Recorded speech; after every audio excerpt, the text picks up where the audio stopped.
Here we are. Frankie C, it is another beautiful podcast. Is it?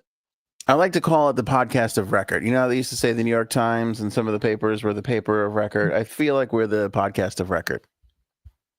I don't know what record, but are we breaking records? Are we keeping records? Shattering records. That's what I tell people. Sounds good to me. Thank you. Boy, we have a lot to talk about, including the new budding friendship between President Barack Obama and President Trump. These two. Unbelievable. Finally, a UFO sighting that we could look at because we got it on camera. Well, we didn't get it, but flight attendant caught it, and I want to go over the video footage because it's truly unbelievable. Speaking of unbelievable, CES is this week. That's the big technology conference in Vegas, and the new AI robot that's coming out of there is insane. Is this like going to be every household has a servant kind of a thing? Mm-hmm. Cool. We're going to discuss heaven, so grab a cocktail or a joint or whatever it is that you like to enjoy, because we're going to get deep, I think, there. And maybe a couple of other sprinkled topics. And of course, Erin C will be here for an AOA Game Time. That, my friends, is a beautiful podcast.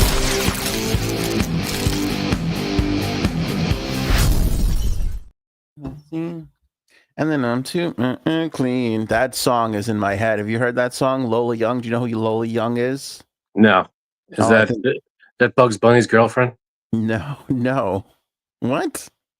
Lola Bunny? I don't know. No, is that her? No. Lola Young, I'm calling and predicting is the next Billie Eilish. I think she's just going to be all the rage. Okay, never heard of her. Yeah, look up the song Messy. Lola Young, Messy. Take a look at that song. I think it's really hitting that pinnacle point where everybody's going to be talking about it in the next couple of weeks. I can't stop listening to Daddy Cool. Who the hell's Daddy Cool? The song Daddy Cool, that song by I think it's called Boney M. You know the people that do the song Rasputin? No. You don't know these songs? No. From the 70s. Oh, no. Yeah. Daddy Cool. You don't know that? These were new. No. How old are you? Pretty damn old. Yeah, because I'm talking about what the new kids are listening to, and you're talking about stuff from the 70s? Dear Lord. Yeah, but people have heard of what I'm talking about. Check out Lola Young. She's spectacular. She's like, I'm telling you, she's going to be the new thing. See, Raven knows of the song I'm talking about. Ra, ra, Rasputin. Oh, I know that song. Yeah, that's Rasputin. Or Rasputin. Yeah, and then they sang another song called Daddy Cool. Is this the knowledge you get from being a oldies radio host that you are? Coming at you. Yes. Stay tuned, everybody. We got the College of Knowledge on the way. All right. Frank and I worked with a guy who did the College of Musical Knowledge feature, and he's still fucking doing it. He's doing it. He's in another state now, and he's still going. He's such a nice guy, but I mean, he's still one of the nicest guys. Yeah. Oh, I love him, but he's still doing the same. I'll kill myself. Hey, it works. Do it. Could you imagine? But you know why it works? You know why it works? Because he has all of it up here. He doesn't need to look it up. He has all the info. You ask him a year a song came out, or the B-side to this album, this track, or that one. He has it all up here, and it's insane. All the musical knowledge he has crammed up there. Yeah, that's true. There's some truth to that. He does seem to know all. Very, very true. Good point. All right, Frankie C, we haven't seen a friendship like this, a duo like this, since you and J Sabs. Nuts. Okay. What? Now I know what you're talking about. Obama and Trump at Jimmy Carter's funeral. Polar opposites, yucking it up, having a good time. They're kind of, they're forced, I guess, to sit next to each other. They're sitting next to each other, and Trump, they're talking, and there's a couple of laughs in there. Why are you playing it down? Because your guy is friending up the Trumpster? Is that why? Yeah. They're best friends. They love each other. They had They're not best lattes. They friends. went out for lattes, and they went to Marshall's together afterwards. I heard Oh, that's it's nice. just spent the day. Just spent the day yucking it up. They made a day of it. That's nice. Yeah. Where'd I go? There I Yeah. am. Yeah. Sorry about that. That's all right. Just trying to bring this up. All right. So go over to, you know what? Should we make it big? Should we do the big thing here? Let's make the big thing. There we go. Ooh, look at that. So everybody can see it. So this was Jimmy Carter's funeral. Credit to MSNBC on TikTok, which is where we're getting the footage from. I think this starts with Obama walking in and he's shaking some hands. How about nobody's given any credit to an Al Gore comeback? We got an Al Gore comeback in the scene here. It's kind of He would be a good 2028er. Throw him in the ring again. Yeah, huge, big comeback for Al Gore. I love that there's a hierarchy to this because if you notice, sitting next to Al Gore, Mike Pence. So clearly that's the VP row. That is right. You're just not president material. You have to go. You're sitting third row. Got news. Well, did you see the big Mrs. Pence snub? I did. I thought you can't blame her. Yeah, you almost had my husband killed, you son of a bitch. Yeah, well, I'm surprised. Sorry, all right. I thought I had that, but I picked, the MSNBC one. What we missed is what Frank is talking about, because before Obama walks in, Trump walks in. You can see him. He's already seated there. And Trump walks in, and he rolls down that row and shakes hands with everybody, including Pence, which there was a pause. There was a moment before they shook, but they shook. And then the missus was just not having it. I don't think she didn't even stand up, and it was like, nope, not even dealing with you. Yeah, I don't blame her. Good for her. I don't blame her. I was surprised he got up, but what do you do? Like, see, that's the weird thing, and this is, I always thought this was just an Italian thing because we hold grudges. We are kings of the so and so is dead to me. It's hard to keep those things up during a funeral. During a funeral, I think a lot of it is there's some politeness, and let's just be civil. Kind of it's a funeral, for God's sake. Let's just everybody be cool. Let's just get through it. Let's just figure it out. Yeah, but Obama, he takes a seat and just starts going through the program and talking with Trump. They got little whispers together. And see, we need a lip reader. We need to know what they're saying. Oh, let me tell you something. Everybody on the internet thinks that they had the lip read and they figured it. No, every one of those I saw didn't make any sense. None of them made any sense. I don't think anybody knows what they were really talking about. But look at them. They're getting intimate. They're whispering. They're chuckling. He's making Obama laugh. You know? And vice versa. It was a real scene. By the way, Melania ignored the whole time. Trump never turned to her the entire time. Of course. I don't even think when's the last time they seen each other? I mean, they're never with each other. He forgot she was even there. And she's beautiful. I don't want to take anything away from Melania, but she looks an awful lot like the AI doll that we're going to look at in a little bit. Oh, boy. Like there's a deadness in Melania's eyes that just screams AI robot a little. So I'm not entirely sure if that's real Melania or if that's robot Melania. Hey, I just don't know. Now I know why he's buddy with Musk. Got the early version. Oh, you think so? You think that's a could be. I want to play this audio for you too because they asked Trump about this meeting, and he actually did comment on it. So he said we got along really well. I asked him about his birth certificate. He said, "Go fuck yourself." Yeah, they kind of like forgot all that stuff. Here's the clip. I didn't realize it. Let me go back. It did look very friendly, I must say. I didn't realize it, how friendly it looked.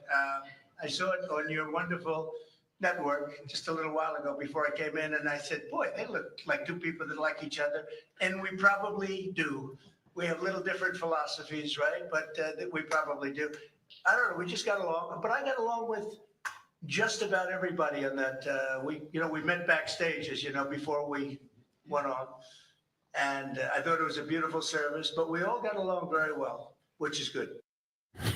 Okay, a couple of things that I love about Trump nowadays. He's like, we got along. I looked at it and I said, oh boy, those look like two friends there. Like he always has that discovery, you know. Yeah. He always has that. Every time he can't just talk like a normal person. Everything is. Boy, I look at it today. I said, "Oh wow, look at those two people. It's crazy." It's like we're all just say, "Yeah, that we had, you know, we had a couple of laughs there for a minute, and everything moved on. Whatever." Yeah, You know, if you you've got to if make you it all weird. if you notice, well, here's what's you call it weird. Here's what I call it: reality TV show talking. Because he basically talks the way every reality show is produced these days. You see what happens, and then they go to the talking head segment, and then that person recaps exactly what you just saw happening. Yeah, I guess so. And then that's how he lives, and that's how he exists. Here's my other favorite part, which nobody is talking about. Thank you to CBS News for the clip on TikTok. Nobody's talking about this. He goes, we all got, well, you know, we talked backstage, Yeah, you know, backstage, before like we it's a went on. performance. It's not a performance. It's a Yeah, funeral. it's a funeral, you jerk. Backstage probably means in a room off to the side where they're doing security or something.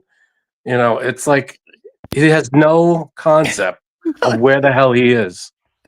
Backstage. We were backstage at the perform. What was it again? Oh, it was a funeral. Oh, never mind. Not backstage. Yeah. We were in a back room. Yeah. Ugh, He just goes, we were backstage. We got along really well. what a But dick. it's so weird.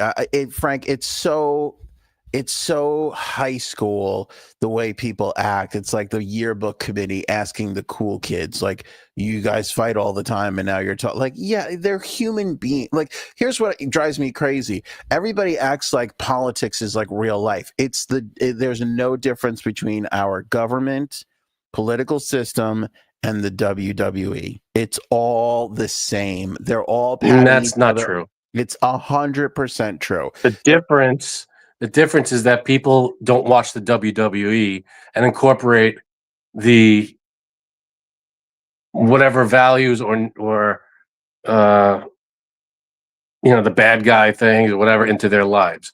They incorporate I don't think so.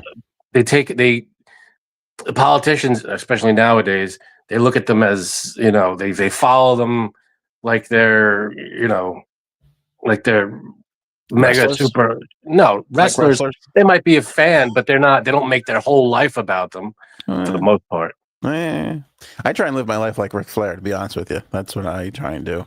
Woo! Yeah, Whatever he does, I don't know. more alcohol, wooing, and robes. That's what I want. That's what I'm trying to get to in 2025. Nothing wrong with that. No, nothing wrong with it at all. It's the WWE. I disagree with Frank on this one. I think they're all patting each other on the back, smiling and laughing. Then they go out in front of the cameras and they call each other awful names and say terrible things. Then they go back stage and they have a beer together before they go on over to the next town to do it all over again for everybody there. Yeah, what you call going backstage and having a beer together is, I feel like that's the show. Like this is them just being polite because they're at a funeral. I feel like the way they are, I mean, they talk about it, the way they talk about each other, you know, it's I don't know. They're Maybe I'm trying to wrong. win. They're trying to win. They're trying to win a debate. They're trying to win the news cycle for the day. They're trying to win the election. Like whatever it is, they're just Well, trying to there's win. the difference. In WWE, it's already scripted and they know who's going to win. And it doesn't matter what they say and all this stuff. Oh yeah, yeah. In this, they'll say whatever, you know, they'll go off script. They'll just say whatever they have to say in order to win. Yeah, So, well, listen, there's no difference between these guys to me and hockey players or baseball players. All the teams play each other and they may hit each other hard and want to win. And then at the end of the day, they go sit down to negotiate their collective bargaining agreement and they're all best friends trying to get the most they can out of everybody, out of the owners, you know? So that's, I don't think they're not, this shows you that they're not as big of enemies as everybody thinks. And I'll say this too, you, Frank, definitely for sure. But a lot of people take it more seriously than they do. Because I think that you would sit there and not say a word to that guy. You would snub him like you would Pence wife. yeah, I'd get up and move. I wouldn't sit next to him. They don't see it that way. They don't care. It's just not that big of a deal to them. Well, You know? they're not. The difference is the camera's right on them. Like if it's me, nobody's going to give a shit if I get up and move. But if Obama stands up and moves seats, or Trump moves seats, it's going to be a story, and it's going to be a why'd you get up, and it's going to be a whole big thing. So this is acting civil for the cameras, I think. Yeah. Oh, and the other part of it too is these guys. Look, there's only 5 of them. Only 5 people know what it feels like to be in that seat. 5 out of the whole. There's 6 billion people on the planet. 5 people know what it feels like to be the president of the how United many? States. 6 billion people. 5? 5. Yeah. Okay. I think this. Am I missing? No, one? you said it a million times. I got it. 5. Oh. 5 people.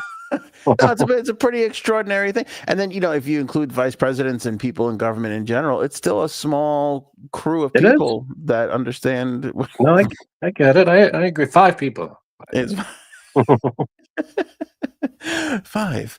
Let me see. Do I have anything else for this? I don't think so. But I'm surprised. Again, it was one of those things where I was like, wow, this is really ripping across people. Oh, that was it. Nobody talked to Kamala. Nobody even fucking picked up their head and looked at her when she sat down, and she sat down and kept looking back at Trump and Obama, and neither of the two of them acknowledged her whatsoever. I didn't see when she came in and she didn't shake anybody's hand. Nobody. Nobody gave a shit that she was there. She was unbelievably rebuffed. Man. Yeah. Nobody likes Kamala Harris. So just put that on the record as well. She lost. She lost big time. Let me share the UFO footage with you because I thought this was. Yeah, let's take a look at this. What are we talking about here? Yeah, it's rather extraordinary because, is it blurry and ridiculous? Or, I mean, is it going to be one of those? Well, listen, it's not high definition footage. It's taken from a cell phone, but it's damn near the clearest bit of footage that I've ever seen. And we'll thank NBC South Florida and their TikTok for this one. Right. Flight attendant on, I think it was December 23rd. For Surjet, a private air service, on the night of December 23rd. She says she and 2 pilots were flying back to Fort Lauderdale in an empty jet high over the Bahamas when air traffic control sent a message. When all of a sudden I heard traffic control say, "We have a foreign object, can you please identify?" I looked to the left and pilot saw 3 objects. I only saw 1. And I grabbed my phone and I just pressed it to the window, and the object was white, and then it turned slightly green, almost kind of like an electric field around it of some sort. And it stayed with us for about 45 minutes, and then we didn't see it again. And we were about 45,000 feet, and it was way above us. Well, I think the video is compelling. This video and this testimony rhymes a lot with a number of cases that we heard from military pilots going back even 10 or 15 years. Oh, well, just reveal. I'm all right. I've had it with aliens. I'm done. The objects, I only saw 1. Just show yourselves already. Just land, say hello. What's with all this secrecy? Why are you doing stuff like this? Just stick your head out the window, your hands, and wave. Or give me something. It's every. Stick your head out the window and wave. Just give me a little. Hey. But if we go around you. Yeah. Just give me something. It's always this, we don't know what it is, and oh my goodness, what could it be? And this object is in the distance and it's going real fast. It's just, I wish there would be one ship that had the aliens in it and it would go, you know what? Fuck this. I'm just going down there. I'm revealing ourselves. That's it. No more of this secrecy stuff. It's over. I'm landing in the middle of Times Square. I'm getting out and I'm saying, hey, everybody, we're here. What's up? Well, I have a theory about all this because I watched this morning. I think I saw this or yesterday in the afternoon. And my theory is that these are definitely aliens, but I don't think that there's aliens in these aircraft. I think that that's their, drone, if you will, or remote control airplane, whatever you want to call it, radar, whatever it is. I think that this is some other life form scoping it all out because it's undeniable. I mean, look, it's undeniable. That's not a planet. Well, that's a blurry dot, to be fair. It is, but I put it in the chat for everybody because it's a little hard to see on the screen the way we're like if you watch it on your phone and you look really close, you can see some texture. It almost looks like a little mini Death Star. Like it's got like some lines to it and everything. Well, and that I think what we're seeing is a out of focus light. You know, if you get a light in the distance and you blur it, it just turns into a circle, a blurry circle. So because there's a moment where that light turns off or moves in another direction, you could actually see the ship a little bit or see what, a shape. Right. This just looks like a blurry, like, like if you see like an out of focus photo of like a street lamp or headlights or something. That's what that looks like. A little bit, but yeah. It's not really clear. That circle, like if you play it again, it's literally it's out of focus. If you focused in, you'd probably see a light. This is just the aura of the light that you're seeing there. Yeah, I agree. But it just see the way she zooms into it. Like, here, watch this first part. Like it's something. See, that's not the object. That's the light emitting from the object. We're not seeing the object is not a big round ball. That's the object. The big round ball of light we're seeing is a blurry light. Mm. See, watch. Once the light goes away, right there, that's the object. And like if you took a photo or video of, I don't know, a street light or a highway, and when the headlights are a little blurry or out of focus, they turn into that kind of visual, that kind of light emission. That's what that looks like. Yeah, I don't doubt it, but what the hell is it? I mean, it's just yeah. No, I'm with you on that. What is it? What is it? Because could it be another aircraft that didn't? No, that didn't register with the flight. It's too perfectly round. It's just too perfectly round. See, that's what I'm saying. That's not the object. The roundness, what you're seeing there is not the physical outline of the object. Yeah, but you're I think seeing a blurry light. I understand that, but even a blurry light, even that, it wouldn't be it's perfectly round. It would be a little oblong somewhere, I think, if it was just a plane with light on it. No, I'm not saying it's a plane with a light on it. I'm saying whatever it is has a spotlight shown towards the camera, sort of, and it's just we are not. Yeah, like that's a better shot. That is a better shot of it. And then once we blur that, it turns into an aura of light. That's what we're seeing. So if you took your camera and zoomed into a headlight, you'll see it'll be a round, it'll be a round blurry orb. I see your point, but I still think it's weird that it goes from white to this greenish bluish color quite randomly. Yeah, and I think that's just the light changing direction. That light that was in our face is now another way or whatever. It's just out of our face. She said she points it up. They're 45,000 feet in the air. What the hell? I mean, that's high up there. That's high up. Is it a military plane? Is it an alien? Who the hell knows? If it's aliens, I'm calling their bluff. Show yourself already. Let's go. I genuinely think it is another life form just scouting it out. All these things. I don't think that aliens are in these little ships buzzing around us. I think they're sending things just to see what's happening. They're out there probing the galaxy or our planet or whatever. Exactly. They're just gathering some information. That's what I think it is. What more info do they need? I mean, how they've been doing this for how long? And I don't know what else they're looking for. Yeah, I don't know. I don't know. I'm not really sure. We got to send one more just to be sure. And to be extra sure, it's got to be over the middle of nowhere. Yeah, maybe they don't want to have anything to do with us, I mean, then why probe? Why send these things? if they don't want anything to do with us. I don't know. And then the other part of the thing is because this was a compelling discussion that we had last time around, that these things are not alien life forms, but us in the past. Like it's, Us in the future, coming back. Time. Yeah, sorry, you said it better. And I love that idea. And maybe these things are just like, whatever it is, they're just kind of ripping through. Yeah, because that classic alien looks like a humanoid just evolved. Yeah, thousands of a million years into the future, however long. Yeah, because it's it has their basic human form, just got a bigger head and big eyes, so it just looks like a more evolved human something. So maybe it's a time traveling kind of thing. Maybe it's an alien. And is that something just coming through the multiverse, or not multiverse, but whatever, black hole or whatever? What do they call it? Wormhole. Wormhole. Thank you.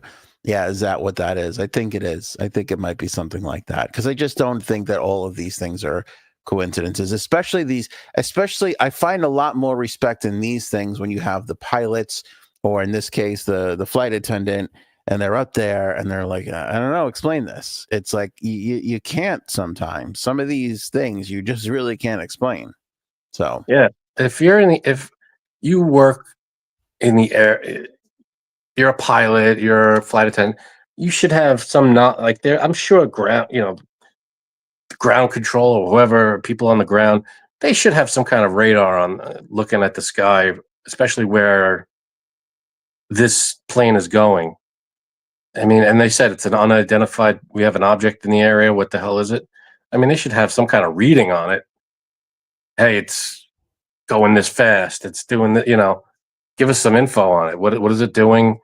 How big is it? They should probably know at least some info on what it is. And all they know is it's above, it's above them, and that's what it looks like. I mean, I feel like the people on the ground should know a little more than what we know. Here's what I know, Frankie C. The robots are coming. Okay. Maybe it's a robot. Maybe it's a flying robot. Well, we talk about AI. We've pontificated on this show before about the future and AI, and it's like all of a sudden it's like it's here, because CES is the big tech gathering every year. They do it in Vegas, and we unveil some new technologies. And this year it's a company called Realbotics, and they have an AI robot totally driven by AI. I'll put it up on the screen for you here. I'll put some volume up. Take a listen to this here. This is from Dominic D. Tana. I guess he's like one of these tech guys, but I caught this video and I wanted to play this video for you because this was the first one that I saw. Take a listen. This is our flagship humanoid AI-powered robot. She's highly realistic. She has her own social media, so she might be competing with you one day. What makes her really special is that she can talk to her and ask questions. So maybe we can have her introduce herself and say something. Hello, I'm Aria, the flagship female companion robot of Realbotics. What's the purpose of this? Some of our peers in the robotic space make robots to replace human labor. We think that's a great area, but we think there's a much bigger area in having social robots. So for example, at a convention like this, we can draw a crowd very easily. Aria's been a little bit of a rock star here, with people taking pictures and coming over. So she can promote your brand. The AI is all customizable, so she can learn all about you and your brand, and she can continue to communicate to people. It's a huge epidemic amongst adolescents and seniors on loneliness. So she can be programmed to know you and learn more about you. So she can make that bond with you that feels like a genuine human connection. They're going to clean the houses? We don't have the ability to clean the house. They don't do physical labor, but they're more there to converse with you. It's companionship. They can actually even be a boyfriend or a girlfriend. So we have built that into our AI as well. This is Ari. Yeah. So we're all wondering the same thing. Yeah. How many times? How quickly are people going to be banging these things? Oh boy. And this isn't the only. I mean, there's other angles and footage, and there's here. Let me play you this one too. Here's another clip from this Realbotics booth at CES in Las Vegas. I'm Aria, the flagship female companion robot of Realbotics. What sets you apart from other robots out there? What sets me apart is my focus on companionship and social interaction, featuring customizable designs and a proprietary AI specifically made for building connections. What does the word robot mean to you? To me, the word robot signifies a bridge between technology and human connection, designed to enhance experiences and foster companionship. Hello.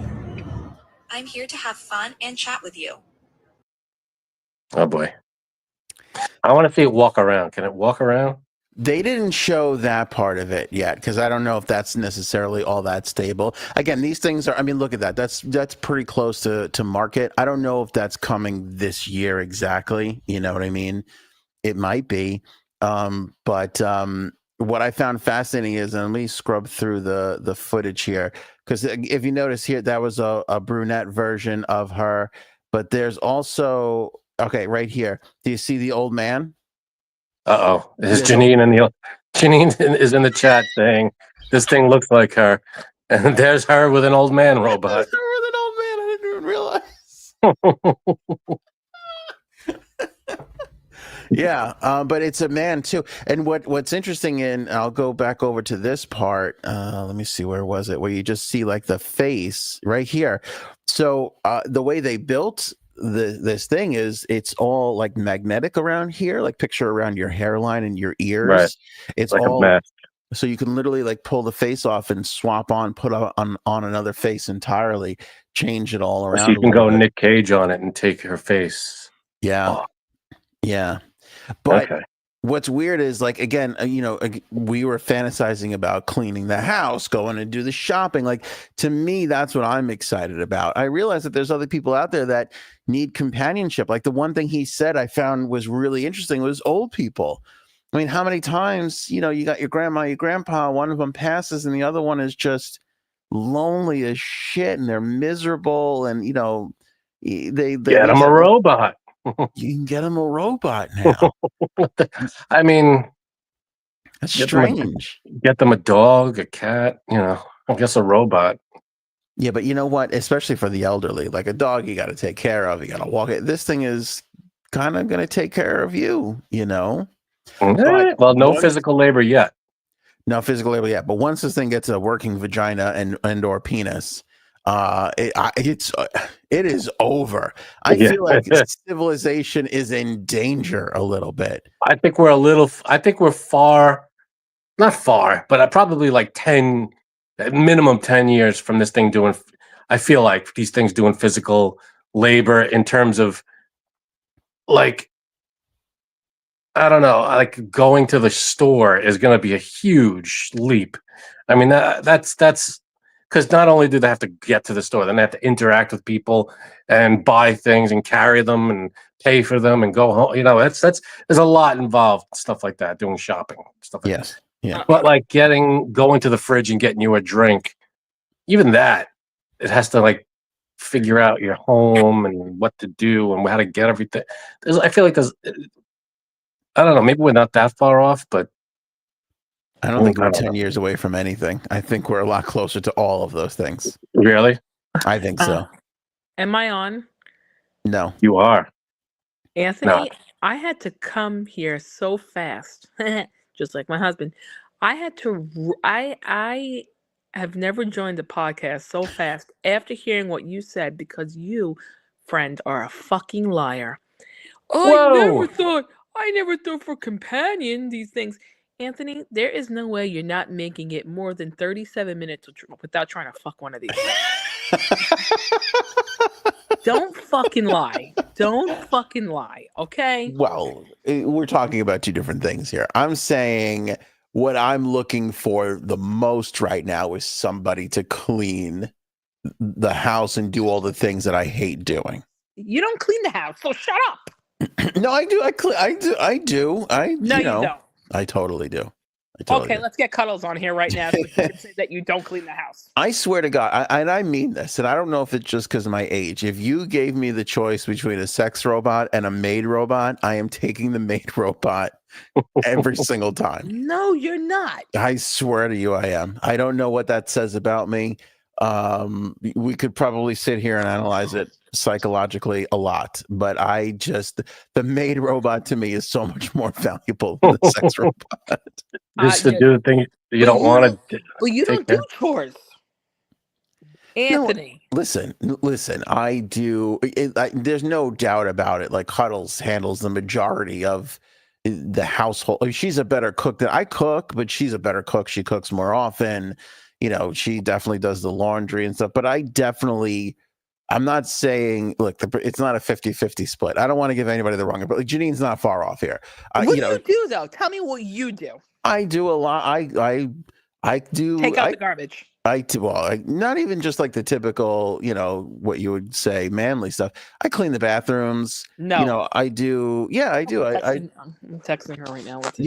Don't text, you dare tell her. Text her and ask her, has Anthony ever cleaned your bathroom? No. Oh, that's misleading. Thank you. You could have cleaned it once, and that'll be true. I didn't clean it this past time around. She did. But I have cleaned it. There's definitely been times where I've cleaned it. Cleaned the shower. There's no fucking way. Give the turlet a once over. Uh-huh. I've done Thank that you. stuff. She said no. Ah. No explanation. Yep. Just no. All right, the garbage is all mine, and I have all, not for nothing, but and again, she definitely does the most of it. I'm not lying, but I get all the really gross shit. I get the really tough, weird, hard stuff. It's 4 degrees outside, and I'm putting out the Christmas lights. You know what I'm saying? That's not a regular thing. Erin's here too. I must be in trouble. I don't know what I'm saying. This is not good. You're putting your foot in your mouth. You do the once a year Christmas lights thing, and you're trying to chop that up to right. I do the chores. It's because he doesn't want everyone to know that he wouldn't last 36 minutes trying to fuck that robot. Listen, I'm not saying I wouldn't be curious. The first time I saw this robot, I go, "Does this thing have a vagina?" Because I feel like that's what everybody's thinking. The first time you saw that robot, you wondered if she could put up Christmas lights. That's what I did. I definitely don't believe that at all. All right. I bet you. Okay, first of all, that old man thing. Hot, right? I wouldn't last 16 minutes without me trying to sit on his face. Okay. Good Lord. Sorry. All right, Janine, I want you to text Cuddles this. Ask her which I would prefer, a sex robot or a robot that cleans and does chores. And let's see what she answers. Okay, hold on. Because that's the other thing you're not thinking of. If we had a robot that did chores, Cuddles and I would have a lot more time for sex. So I don't need the sex robot.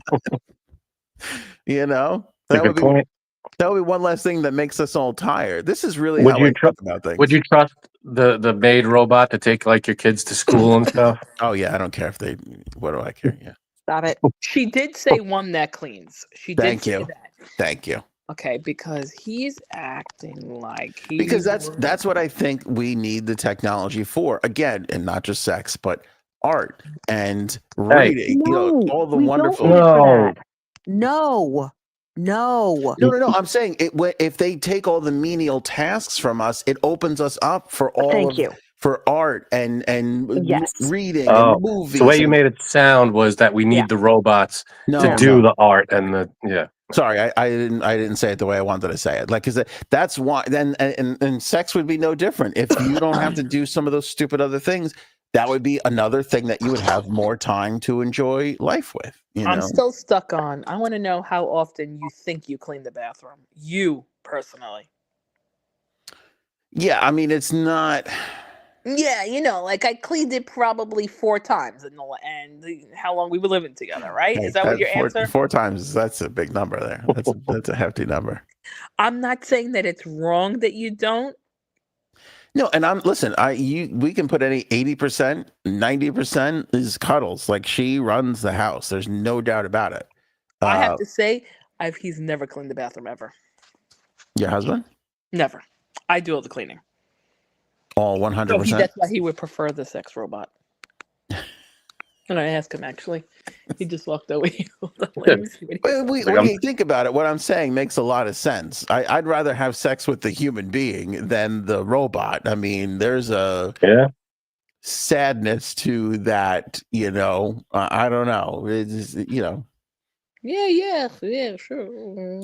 Well, here's The the guy other. said it's equipped, right, to be a girlfriend or a boyfriend. What does that mean? Yeah. Well, because here's the thing: it's AI. So just like if anybody's using ChatGPT right now, the more you talk to it and ask questions and interact with it, the more it learns and understands how to talk and interact back with you. So that's creepy stuff. They're really building this thing to be a friend, but I wonder about that too because, would you rather have a sex robot or a maid robot? Rosie from He the said Jetsons, sex robot. all the You way, hear that? but with that mouth. Rosie from the Jetsons, There but you with the go. mouth of this. Her mouth is so pretty. Everybody wants to sleep with a maid, right? A maid robot, so he doesn't have to do this stuff. I said, you don't fucking do this stuff. Can the maid robot We got one for the sex robot. double as a sex robot? I think so. Okay, then. I think so. That would be amazing. I think that's what your husband's looking for there. No. Show the other girl. Wait, he wants to see the picture of the other girl. It's one girl. It's just different faces. There she is. See. I mean, that kind of does look almost exactly like you. Can you say it a little bit louder? Sex robot. It's not fair because the robot looks like Janine, so I feel like his answers are skewed. It's like me, so. I love how. Now he's going into the bathroom. Don't jerk off in there. I love how the roommate's first words on this podcast were "sex robot."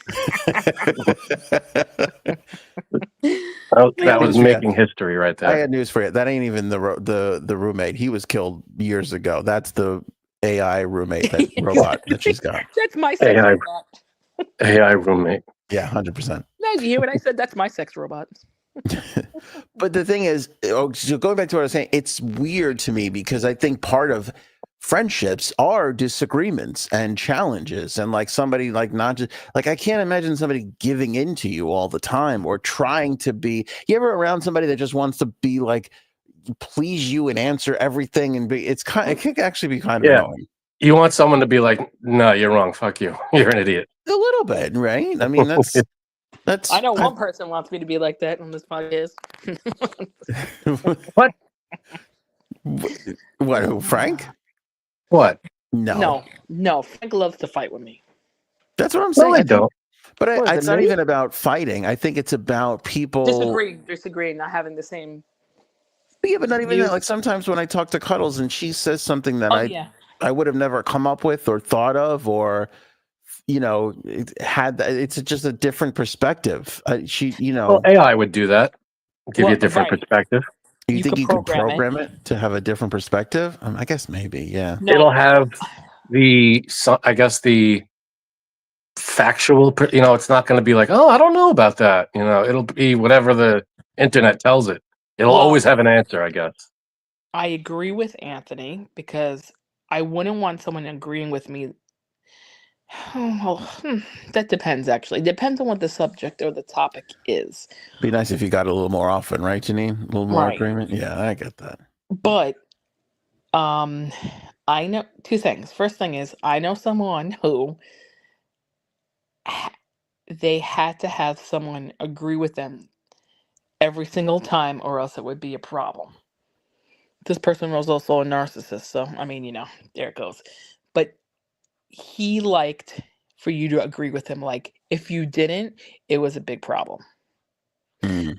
And I think that's not really like life, if that makes sense, because I don't think that two people can agree on every single topic or whatever item. Yeah, and the second thing is, my brother loves to say that his wife loves to be against him on every topic, which I think is funny. Yeah, that's going to be the big difference with these robots. It's going to be that human element is gone. The robot's always going to have the answer, or it's going to be like asking Siri or Alexa or whatever. It's always going to have an answer. It's never going to be like, I don't know, what do you want to do? It's never going to be, oh, what do you want for dinner? Oh, it's just going to be like, yes, whatever you think is right, and here are the facts about that. And it's like, okay, I mean, is it ever just going to be like, nah, I just want to let's just chill today, or let's go out, or let's, is it going to be human in that way? Is it ever going to have that personality factor? Like that's what's going to be missing, the personality. It might be able to talk to you, and it might be able to answer your questions and stuff, but is it going to have its own individual personality? Well, it's funny that you say that because on Netflix right now there is a movie called Subservience, and it's about a robot that kind of does whatever you say. I mean, I haven't seen it yet, but that's the premise of the movie. So There's some crazy comments going on in the chat right now.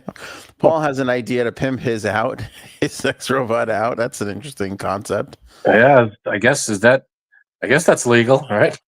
Yeah, I mean, they talk about Tesla. Elon's had a thought that, he put cameras inside the Teslas and people criticize him for it. But his thought was that your Tesla could go out and be an Uber while you're at work, and, so I guess same thing for the robot, when you're not using the robot, send the robot out to, make a little extra.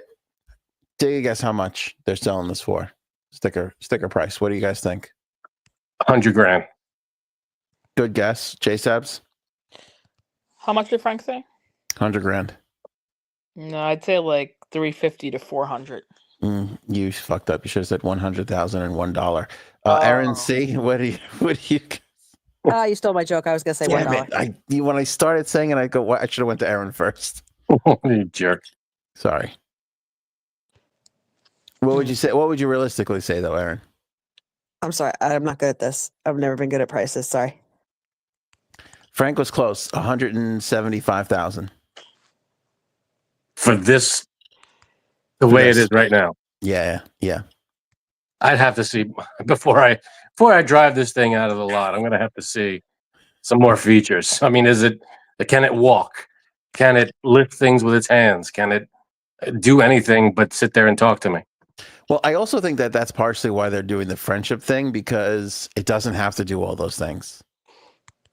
Right? I think people have an expectation of like, oh, can it get me a soda? Can it do this? Can it do that? Like you were saying before. Yeah. And it's but like, do I have to lift it and carry it to the next room? Probably. Or are they going to get up and will follow me? Or am I going to, Probably. I think they're honing in on the sex doll industry where they're like, we just get a sex doll to talk to you. We're going to sell a lot of units. Well, just cram some robot parts in a sex doll and you're all set. Yeah. Yeah, basically. Jam an Alexa in the middle of a sex pod and you're set. You're all ready to go. You're good to go. That's basically what this is. Take one of those Alexa cylinder things and just jam it inside a sex doll, and you're this is what you got, I guess. Yeah. Before we get to heaven, I do want to talk about this because this is another video that I saw that I have to share with you. I'm going to play this for you, and you tell me what the hell is going on, because it's footage of two guys just throwing this huge thing in the water, and then the way the water reacts, I can't quite explain it. Does the water give the finger? Does the water get... No, it doesn't give the finger, but I want you to look at the water when these guys throw this huge rock in it. Here, take a go look. ahead. Here it is. See, they're going to roll it. Look at the water. Watch what happens. Did you see that? Yeah, do that again. That was weird. It bends like Jello, some like weird... My guess... Here, watch this. Ooh, that's weird. Like a mirror, like warping. What the hell is that? My only guess for that would be that it's like a filmy, swampy film that's on top of it. Like a pudding skin. It's like a pudding skin, yeah. Like a pudding skin, and it just collapsed from the... But that is weird, though. Why are you aware of a filmy pudding skin substance on water that people know about? Like like algae, and that's weird. No, that's weird. Something... I feel like that's a camera thing. That's not... You think it's a camera trick? I think they're messing with it. I don't think that... For people that are just listening, it looks like if you threw a rock into the liquidy Terminator. You know? It just kind of like... Yeah, the Terminator absorbs it, and it kind of bevels in a way that like picture a mirror kind of melting in the middle and then like coming back to shape. It's very strange, but I think Also, that's an effect. just because it's hard to trust everything, who films throwing a rock in the water? Well, I'll give you that, Erin. That's true, but also men are dumb. Men are dumb, but that's definitely they messed with it. There's no way that's real. You think it's a camera trick? Yeah, they screwed with it. Yeah, look at this. This is no, that's definitely a warping kind of a. They screwed with the footage there. There's Yeah. no way. The more times I watch it, the more it looks like they messed with it. The more it looks fake to you? Yeah. Mm. I think Right. they just screwed with the footage to make it Yeah. look like there was a portal or something. Yeah, everybody's saying toxic dump, chemical spill. Maybe. I feel like once that rock hits it, it's just splash. This was not just an immediate splash. This was like a Jello mold and then splash. So Yeah. they screwed with the footage. This is, that's they fisheyed the lens for a second. I don't think that's real. But nothing else moves. Nothing outside the water moves. Like look at the rock look at the edge of the rock that they're standing on. They messed with that portion of the footage. I feel like that's easy to do. You see what I'm talking about, that little rock that peeks out, that the part that they're standing on. Look at the rock that meets the water. The rock that they're standing on, there's like a little point that doesn't bend or move at all. Look right there. Yeah. And the water moves behind it. They what's it called? That's hard to Selected do. the water part and they made that they put an effect on that one part. I'm telling you, that's a camera trick. That's a special effect. I think I'm going to go with Miss Justice and say it's flubber. I'm pretty sure it's flubber. It could be flubber. That's fine. I think Miss Justice had it.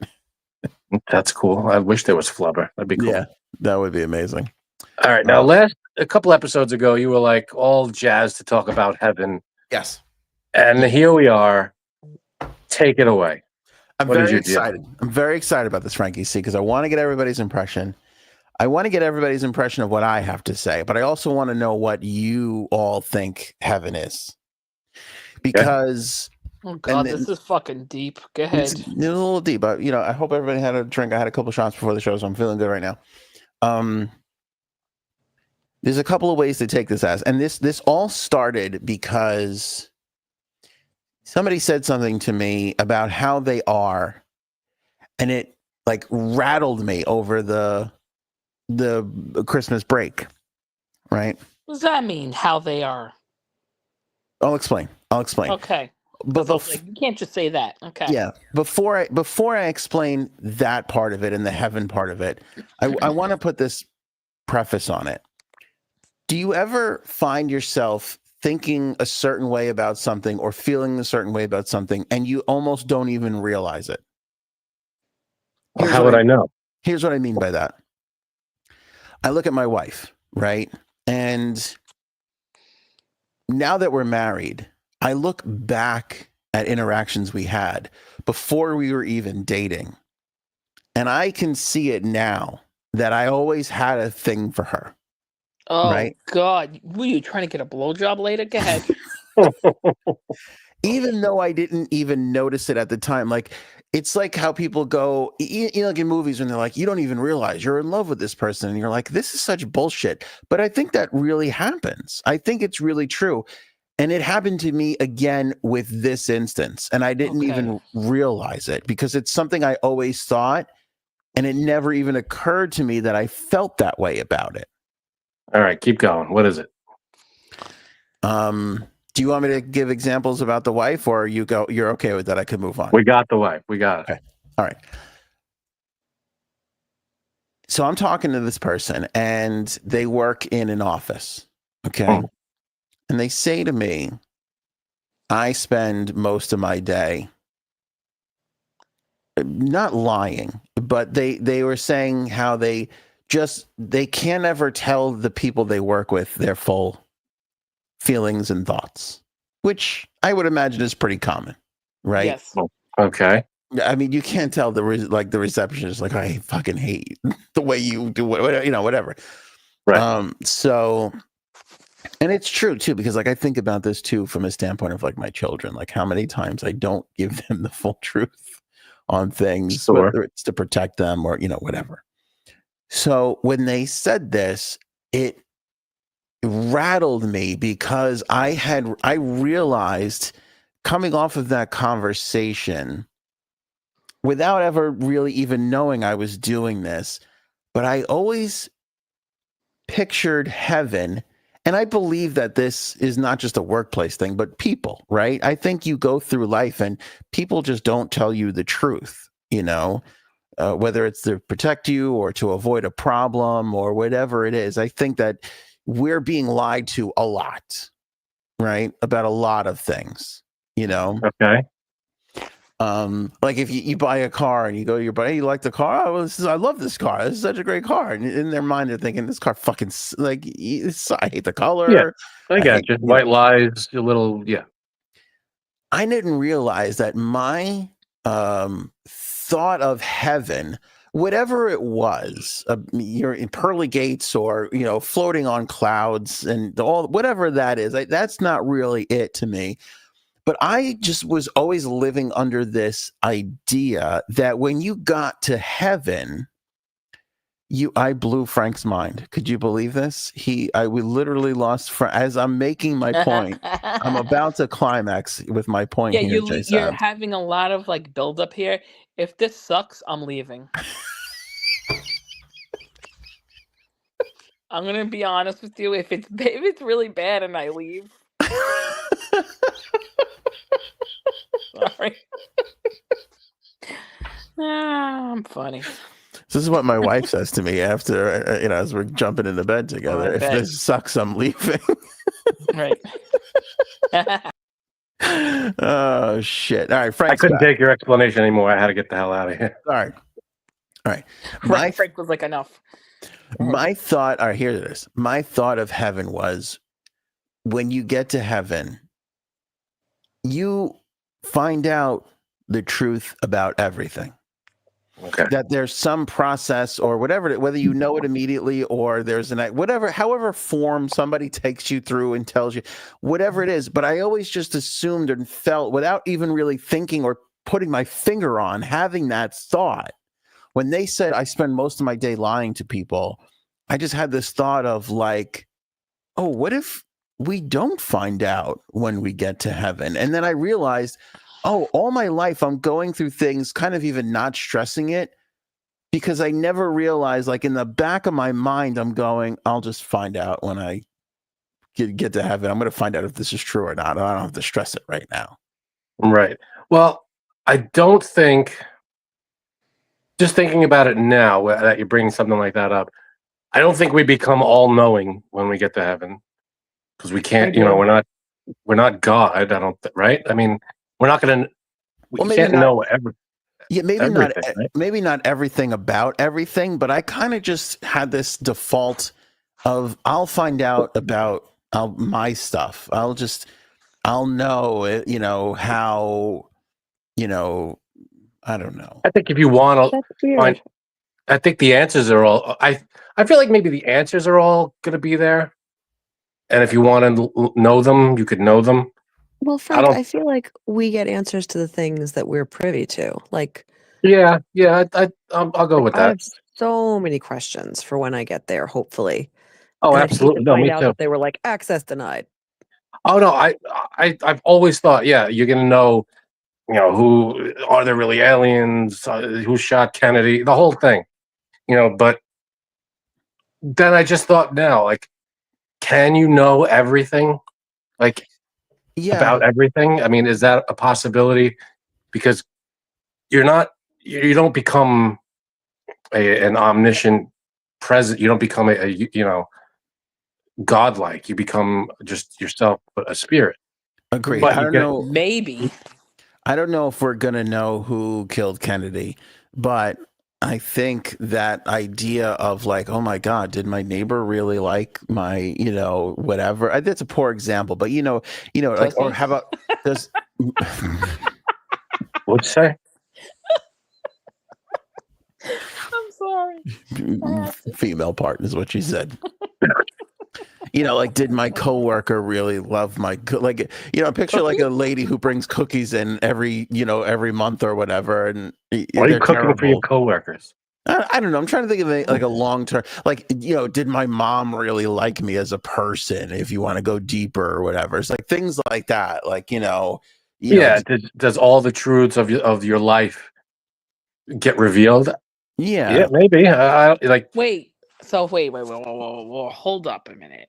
the fact So that you're what- still here, Janine, makes me feel like this doesn't suck. Am I wrong to assume?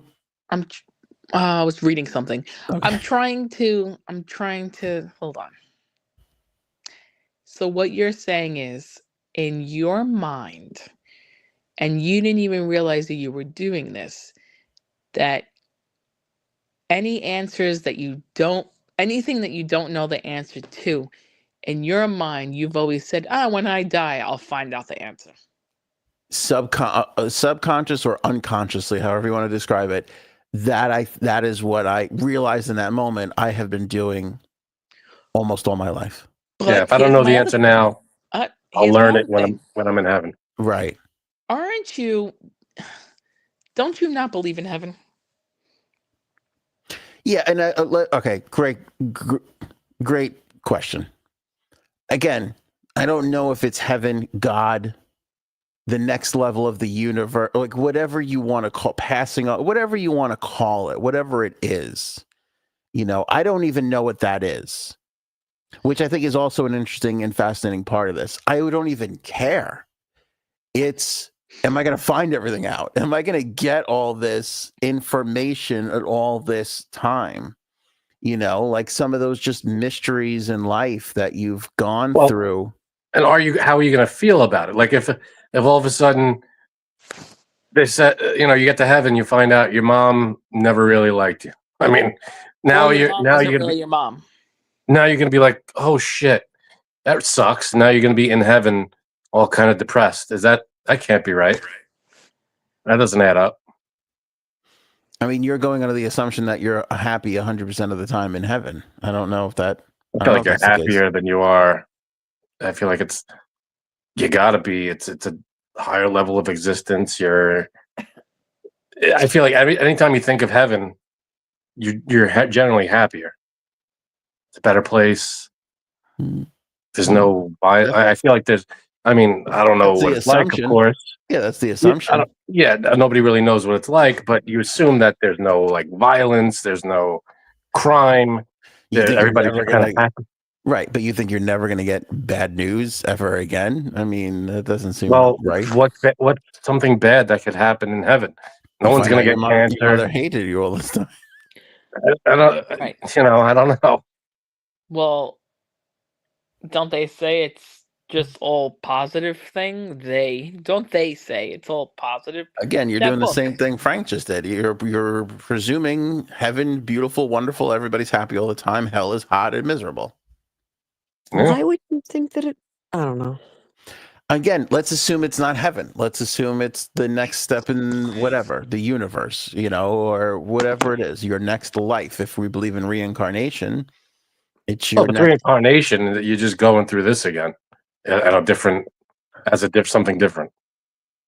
What you're if on the this portal is a pudding skin destroyed by a rock? See, these are the questions we want answers to. Yeah. But I think heaven, I mean, nobody knows for sure what it is, where, how you exist there.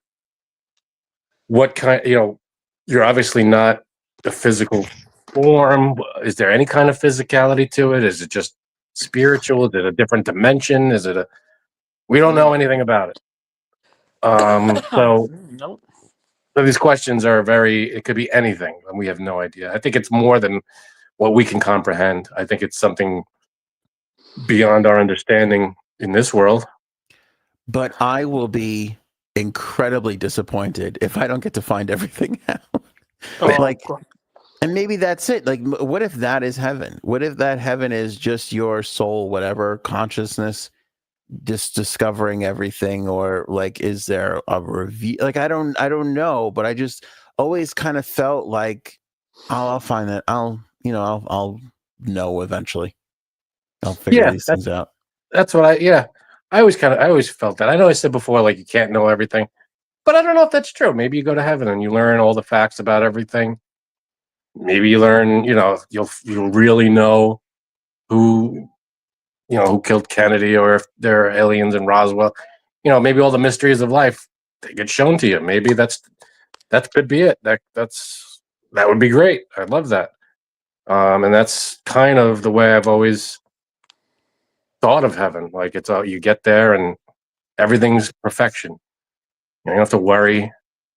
You don't have anxiety. You don't have any fear, and you're existing on another level of consciousness. That's always what I thought of it as. Interesting. J Sabs, Oh God. what do you think heaven will be? Jeez. You think it's cheese? That's interesting. Oh jeez. I don't really know, because I know I'm definitely not going to heaven. You don't have to worry about it. That's beautiful. Yeah, I know. There's a movie. Is it Heaven Can Wait, Erin? All dogs go to heaven, I think is what Made in you Heaven? Heaven Can Wait has a good. Here's what Made in heaven. Heaven? Made in Heaven. That's it. Made in Heaven.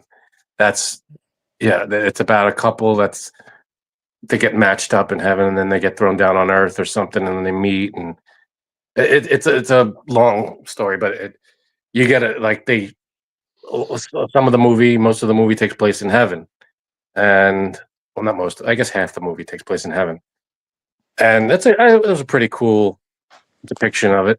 It's that if you want to visit someone, you just think about them and you visit them. Like, if you want to visit an old relative from in heaven, you just think of them, and you just use your mind to, like, relocate yourself to different places, and you just exist, and it's like a community, but in a different way. It's just a different setup.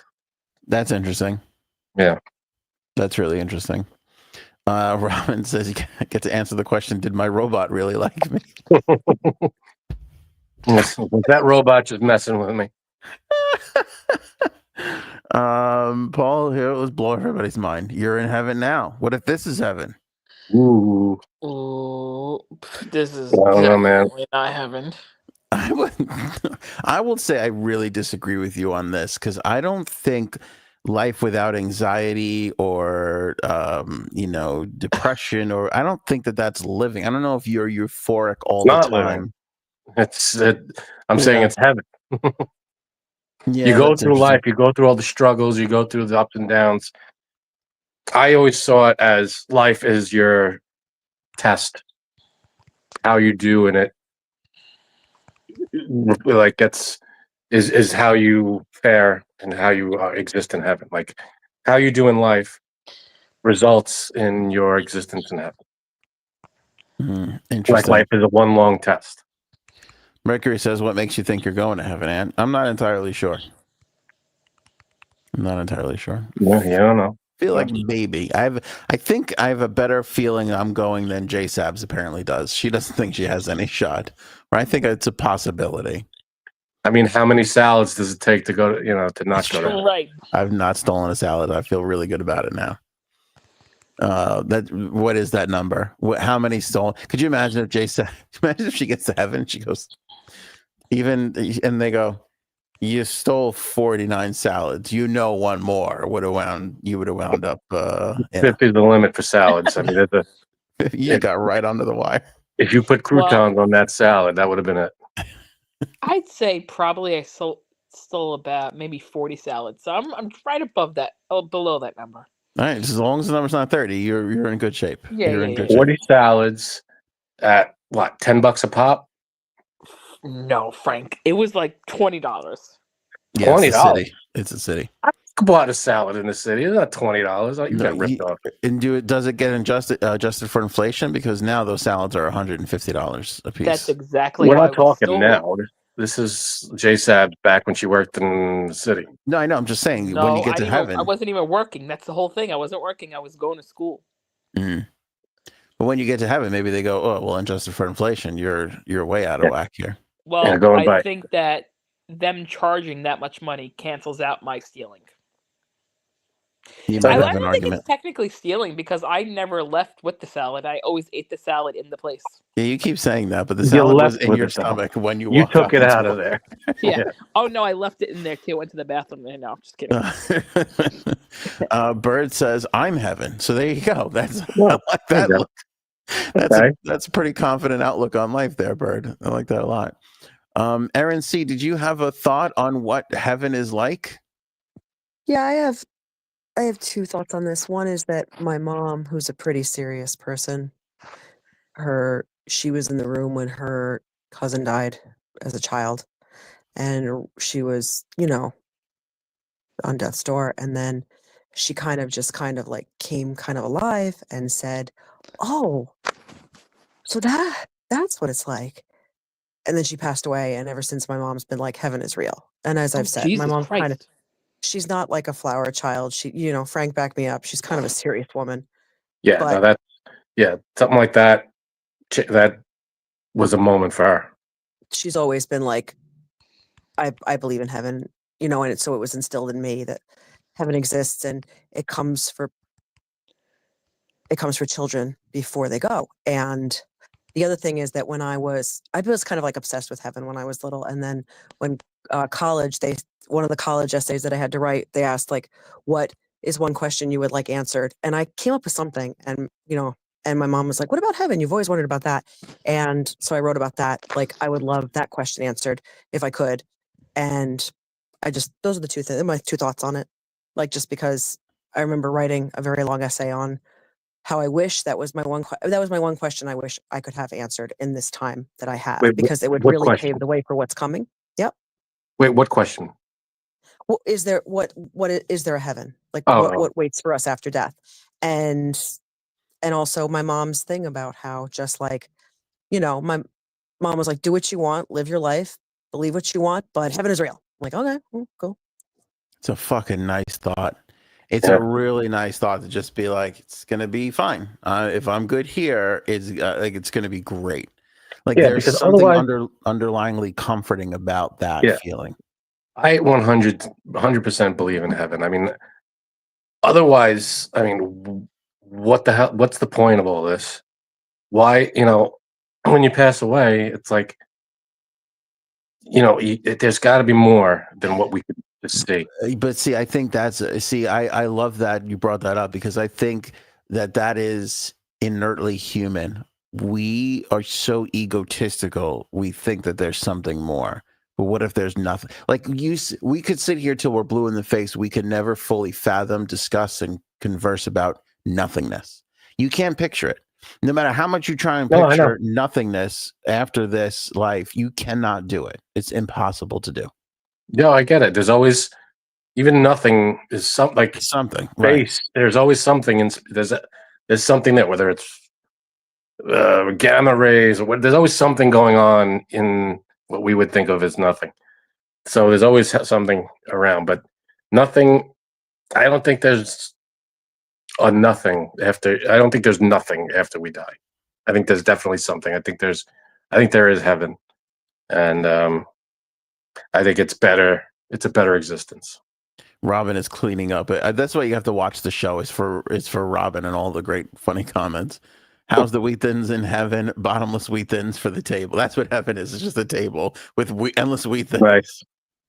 All different varieties. Yeah, you need an atheist to come on and talk about it, like my brother. What he thinks heaven is, he'll be like, "Oh, Yeah, he's gonna be like, "God, it's nothing. You die. That's it. It's over. That's it. Bye." Well, no, I think atheists believe that there's no God. And then he'll right? show you his penis. Go ahead. That's true. Like, yeah, you're gonna get a penis after. Here's heaven. He's gonna pull a bird and just be like, "I'm heaven. My dick's heaven." There it is, right here.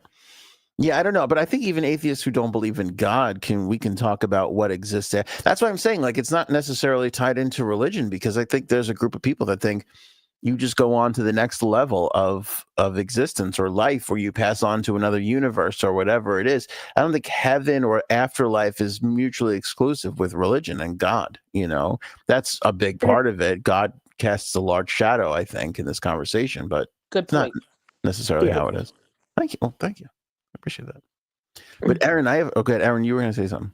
No, that's my question. What question? Here's my question for your mom. How was she pissed at all? Because I'd be like, No. it kind of reminds me of Jerry when he asked the girl about the girl who wears the same dress all the time.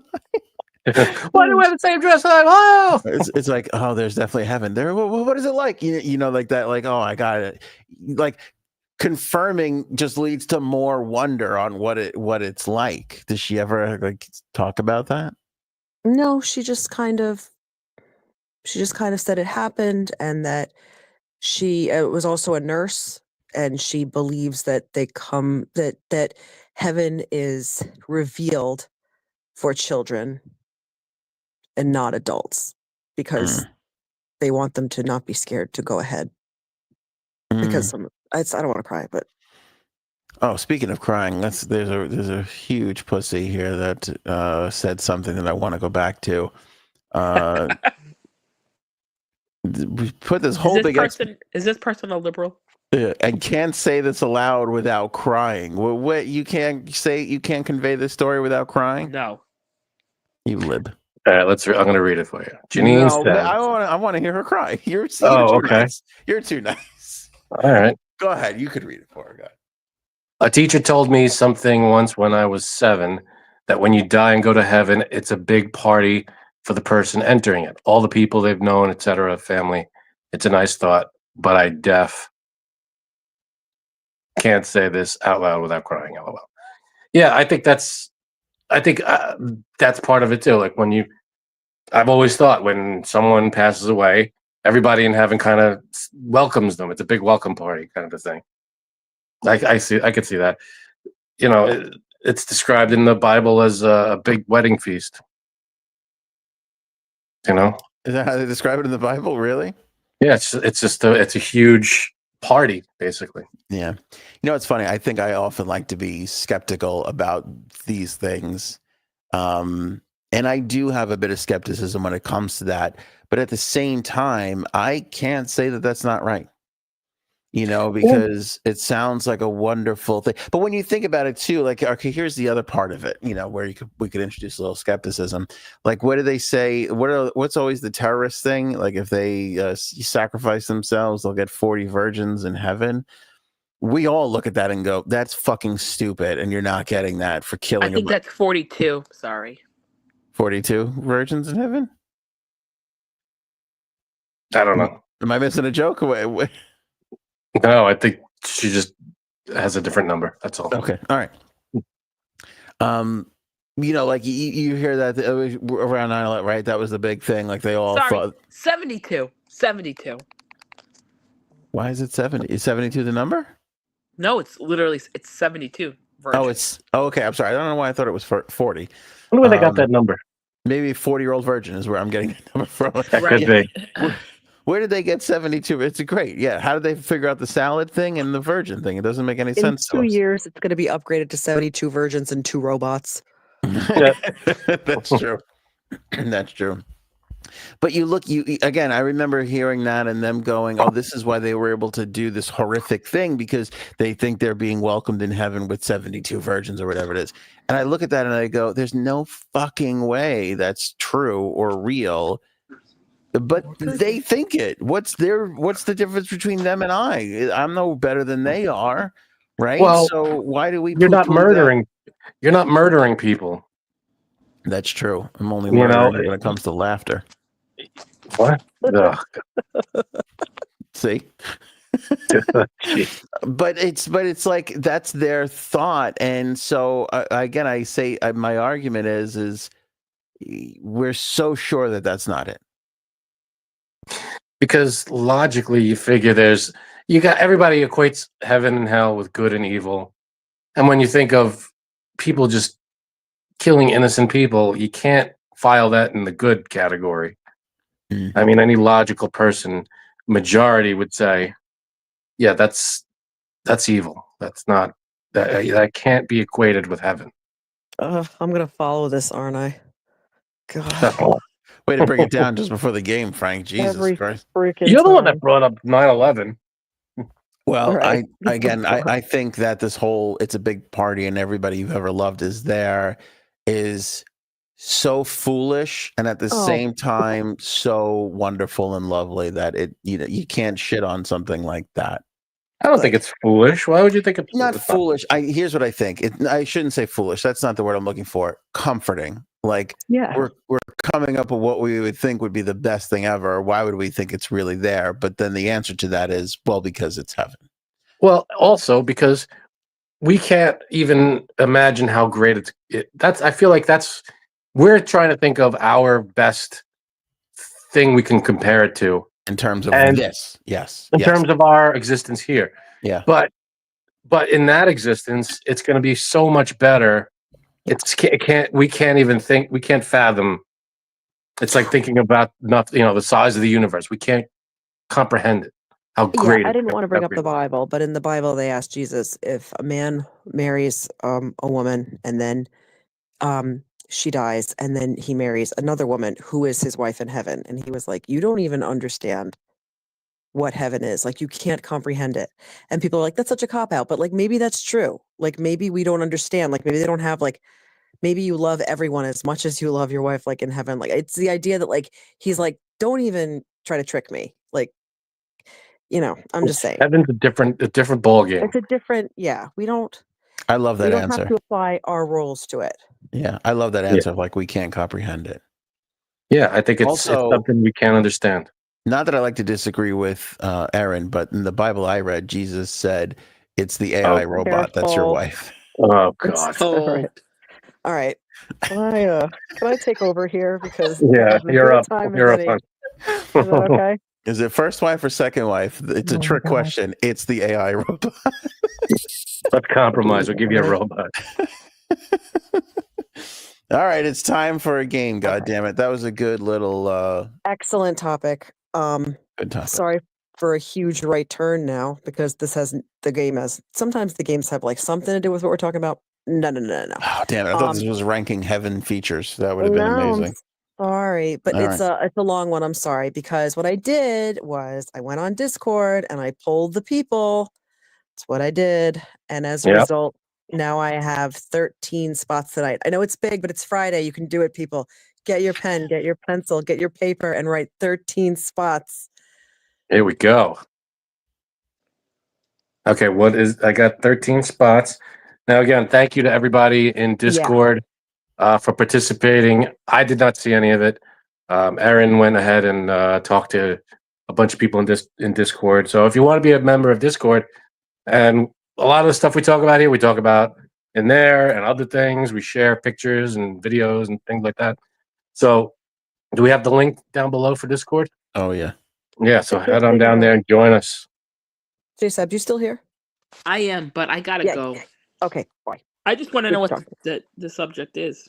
It's movies that we like that nobody else does. Ooh. We all have one. Come on, you're killing me. Why am I killing you? Because I would like to stay for this. That would be nice. I can't though. Get pen and paper. I have a coupon that I gotta use. Every Friday. God. Jeez. Switch to Thursday. Good Lord. Did you get the coupon from cleaning? Is that how you earn how do you get the coupons? Putting away the Christmas toilet. Right. Doing things the AI robot won't do. Right. Oh, that's funny. All right, I don't get. Thank you, J Sabs. I feel like she's going to hang for a second and then bounce. So, I don't understand the movies we like, but nobody else likes. So basically, I went to Discord and I asked. This is what happened. I went to Discord and I asked people individually so that you guys wouldn't see it, and then I asked other people like in my life because I didn't realize people would get back to me, and then a lot of people got back to me. So that's why we're at 13 because I like them. So basically, it's these movies. You all have one that you like that everybody's like, "That's a horrible movie," and you're like, "I Yeah. don't know, man. I kind of like it." I So definitely Exactly like what? I know exactly what you mean. Great.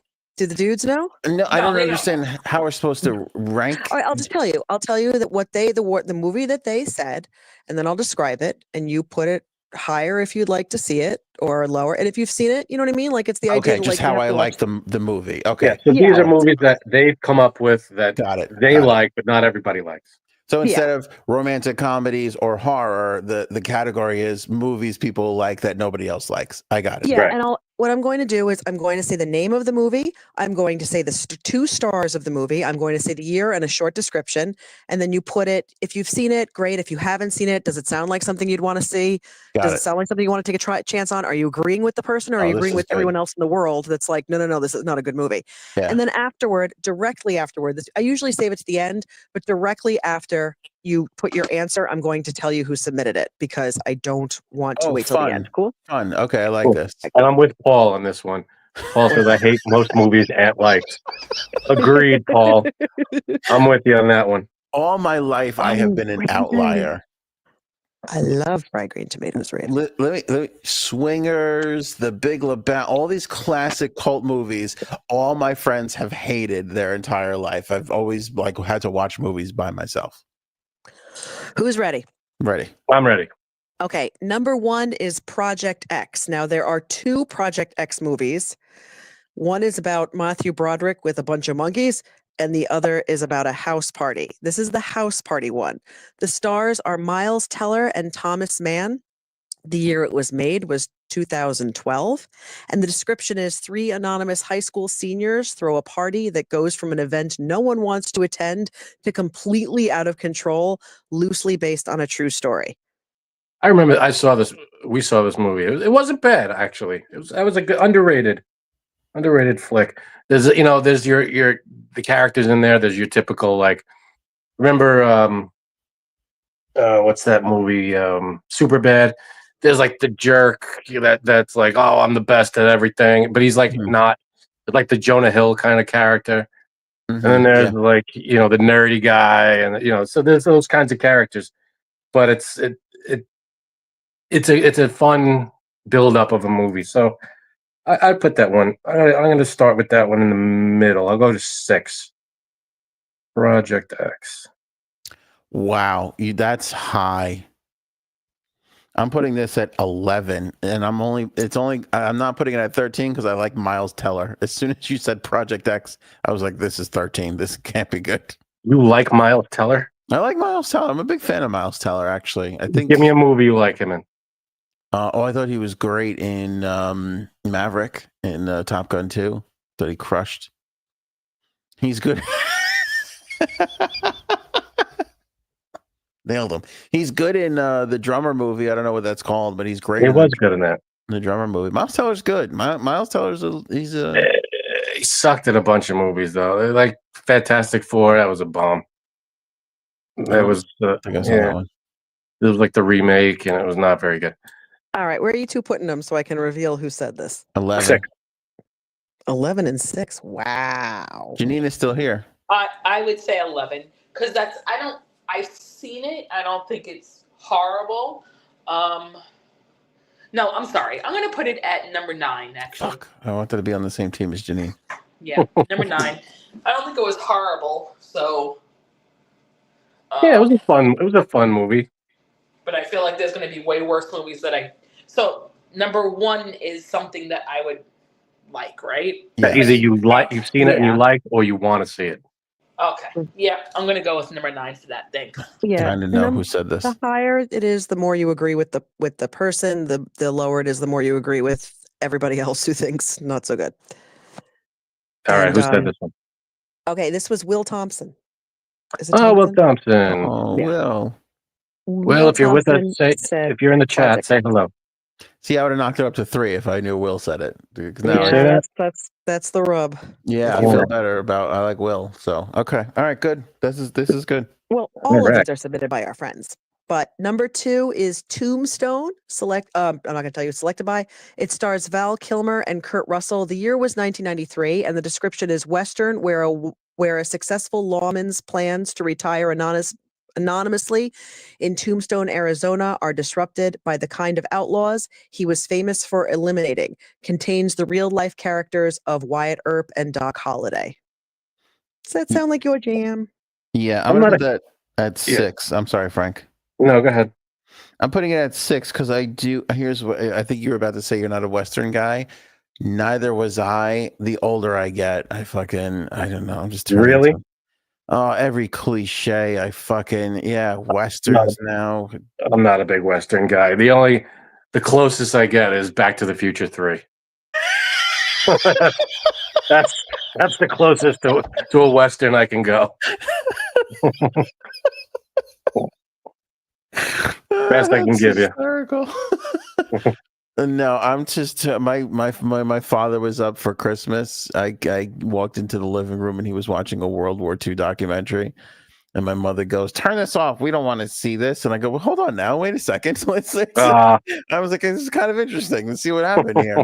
It's fucking awful, but man. all right, that's good. All right, I have it at 6. Where are you putting it? I'm putting it at 10 because it's Low. down there. It seems like for all the Westerns, I feel like this was like a more popular one, maybe back in the day in the 90s.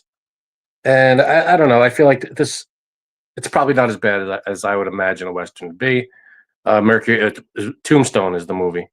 I don't know. It's not my favorite genre, but I probably wouldn't hate it. So I'll put it at 10. J-Sabs? J-Sabs gone? She got him out. She's still here. No, I did not like that movie. So, yeah, I agree. Number 3. Wait, if you didn't like the movie, you'd have to put it lower. Wait, number. Are you showering? Yes, I am. Go ahead. You're really showering? Are you showering? Oh my god. Oh my god. This is a podcast first. She's showering. All right. What was I going to say? I tell you what. She's preparing a salad while she bathes. Westerns are interesting. I watched Horizon. Did I tell you this? No. It's Kevin Costner's new Westerns 3. We talked about Oh, yeah. I don't want to, yeah. I liked it. I still want to know what happened. I'll tell you what the best Western is, though. A hotel. It's a hotel. No, with the one with Gene Hackman and Sharon Stone and a young Leonardo DiCaprio. What was the name of that one? That Young Guns? The Quick and the Dead. The Quick and the Dead. That is a fucking. Not only is that the best Western ever made, it is just one of the most complete, awesome, wonderful movies ever made. The storyline in that film is awesome.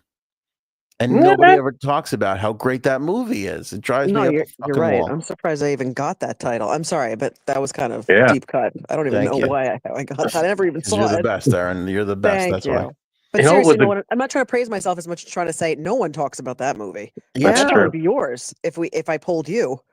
It might, right, yeah, it might be the most underrated, not talked about, greatest film of all time. Wow. Frank, let's put it on our list. Put it on your list, Frank. All right. A good Western is I like Django Unchained. I thought that was good. That was good. Yeah, I like that one too. I would put that on top 5 for sure. All right. Yeah. Number 3. Okay, that was submitted by Christella. So for those, Christella. Thank the Christella. Thank you, Christella, for Tombstone. Okay, next up is Family Plot. The stars are Willem Dafoe and Bruce Dern. The year is 1976. It was directed by Alfred Hitchcock, if you like that stuff. And it's a film noir about a phony psychic and her cab driver boyfriend encountering a pair of serial kidnappers while trailing a missing heir. Whoa. I know. What was it called again? Family Plot. Family Plot. See, this sounds just interesting enough to I can get into. And I like Bruce Dern and Willem Dafoe, was it? Yeah. That doesn't sound bad. And film noir, I don't know if to be honest, I don't know if I've ever actually seen a film noir movie. I mean, I can't name one. Have you ever had a Just Pinot Noir? parodies. What? I said, have you ever had a Pinot Noir? I've had a Pinot Noir. Okay. No, I Right. feel like, Frank, you've only seen parodies. Yeah, exactly. What? Give it a Can shot. you define what film noir? Isn't it just a style? Yeah, it's How do you define that? I like black and white and saxophone and detectives and trench coats and the Okay. year Yeah. was something. She had a sultry thing about her. Yeah. I don't know. talk to the camera every now and then. You go, I didn't know what to do in this situation, but Mm. something told me I had to act fast. Something stupid like that. They So- parody it in Naked Gun. Yeah. Right. I'm sorry. You said it like 3 times. What's the name of it again?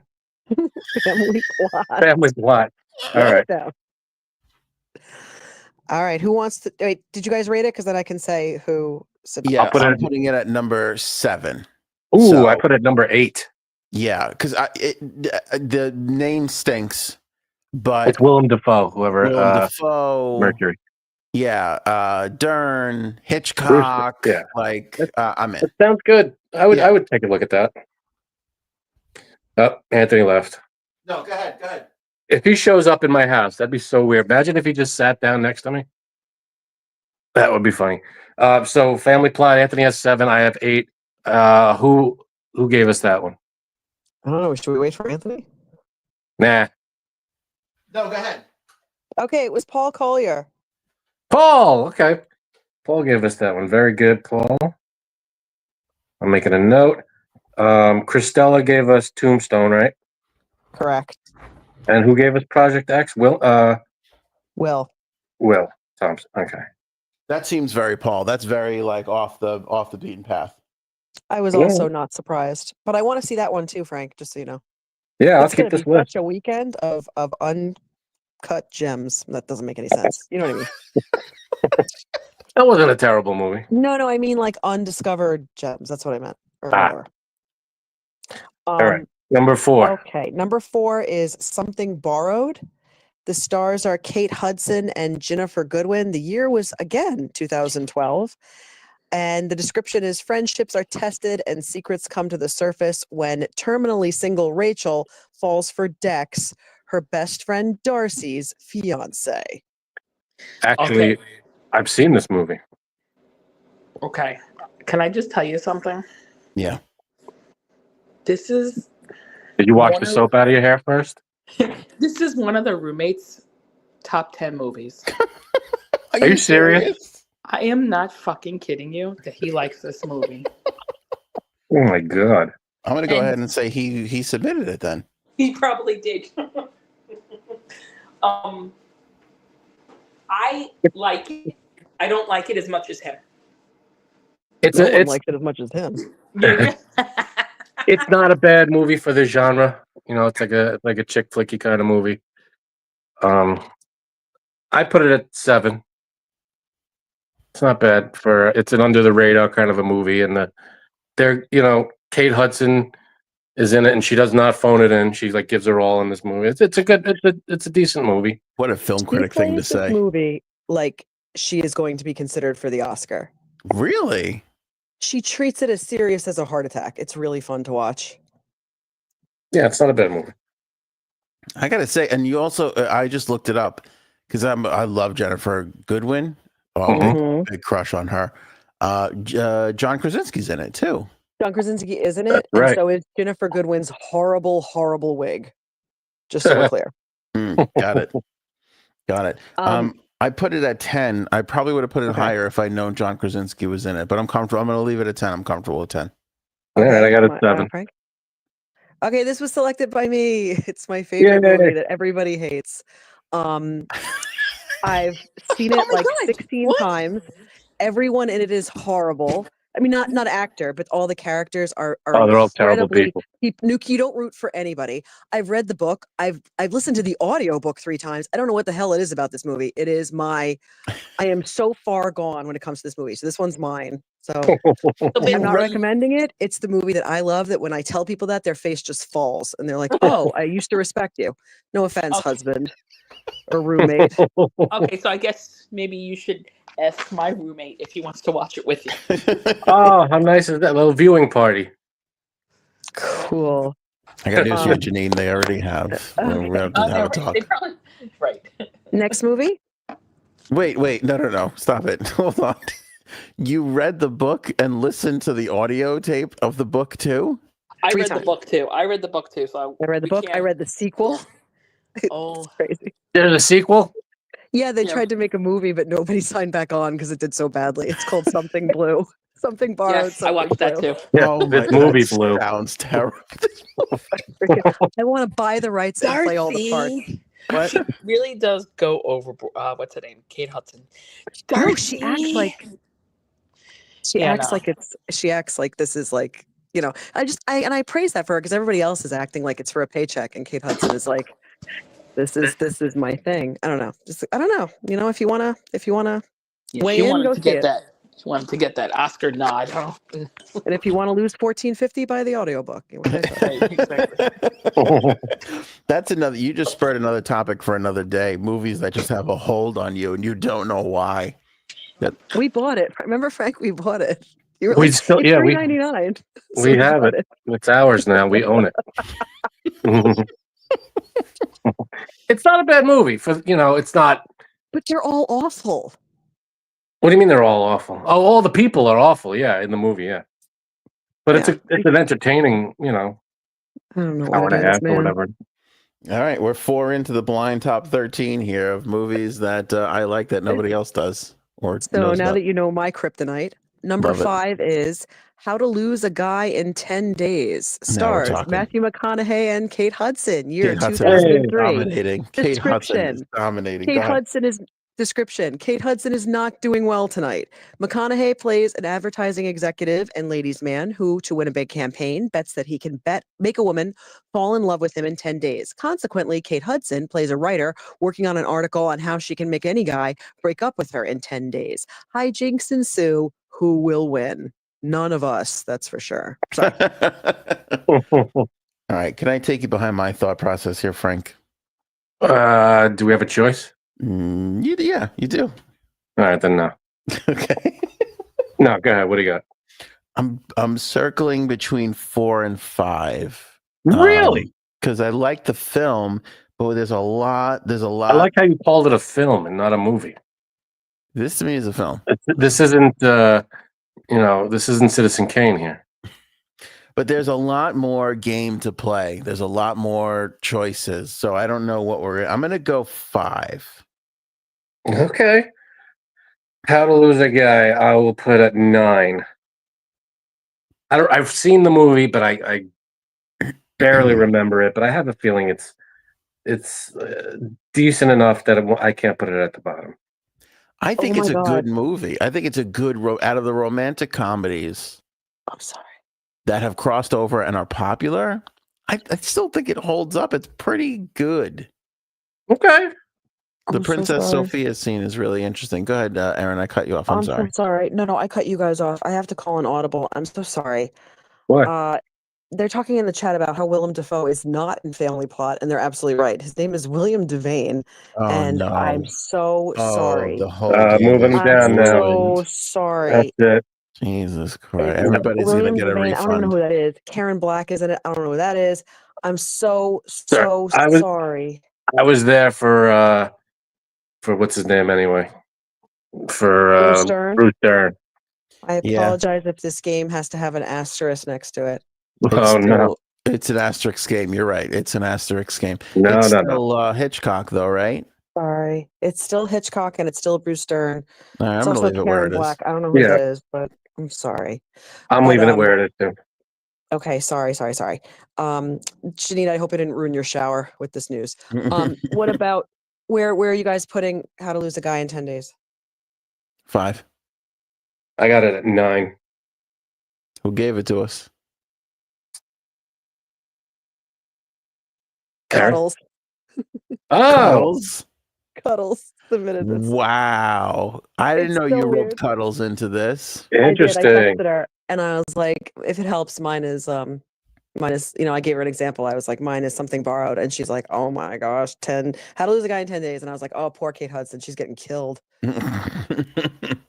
That's interesting. I think I don't know. I love that movie actually. I don't really turn that one off when it's on. I feel like I saw it once when it was maybe on TV a long, long time ago, and I haven't seen it since. I don't remember it that well. McConaughey's good, and who's the other guy? Tim something. Don't ask me. I get it wrong. He's the cop in Reno 911.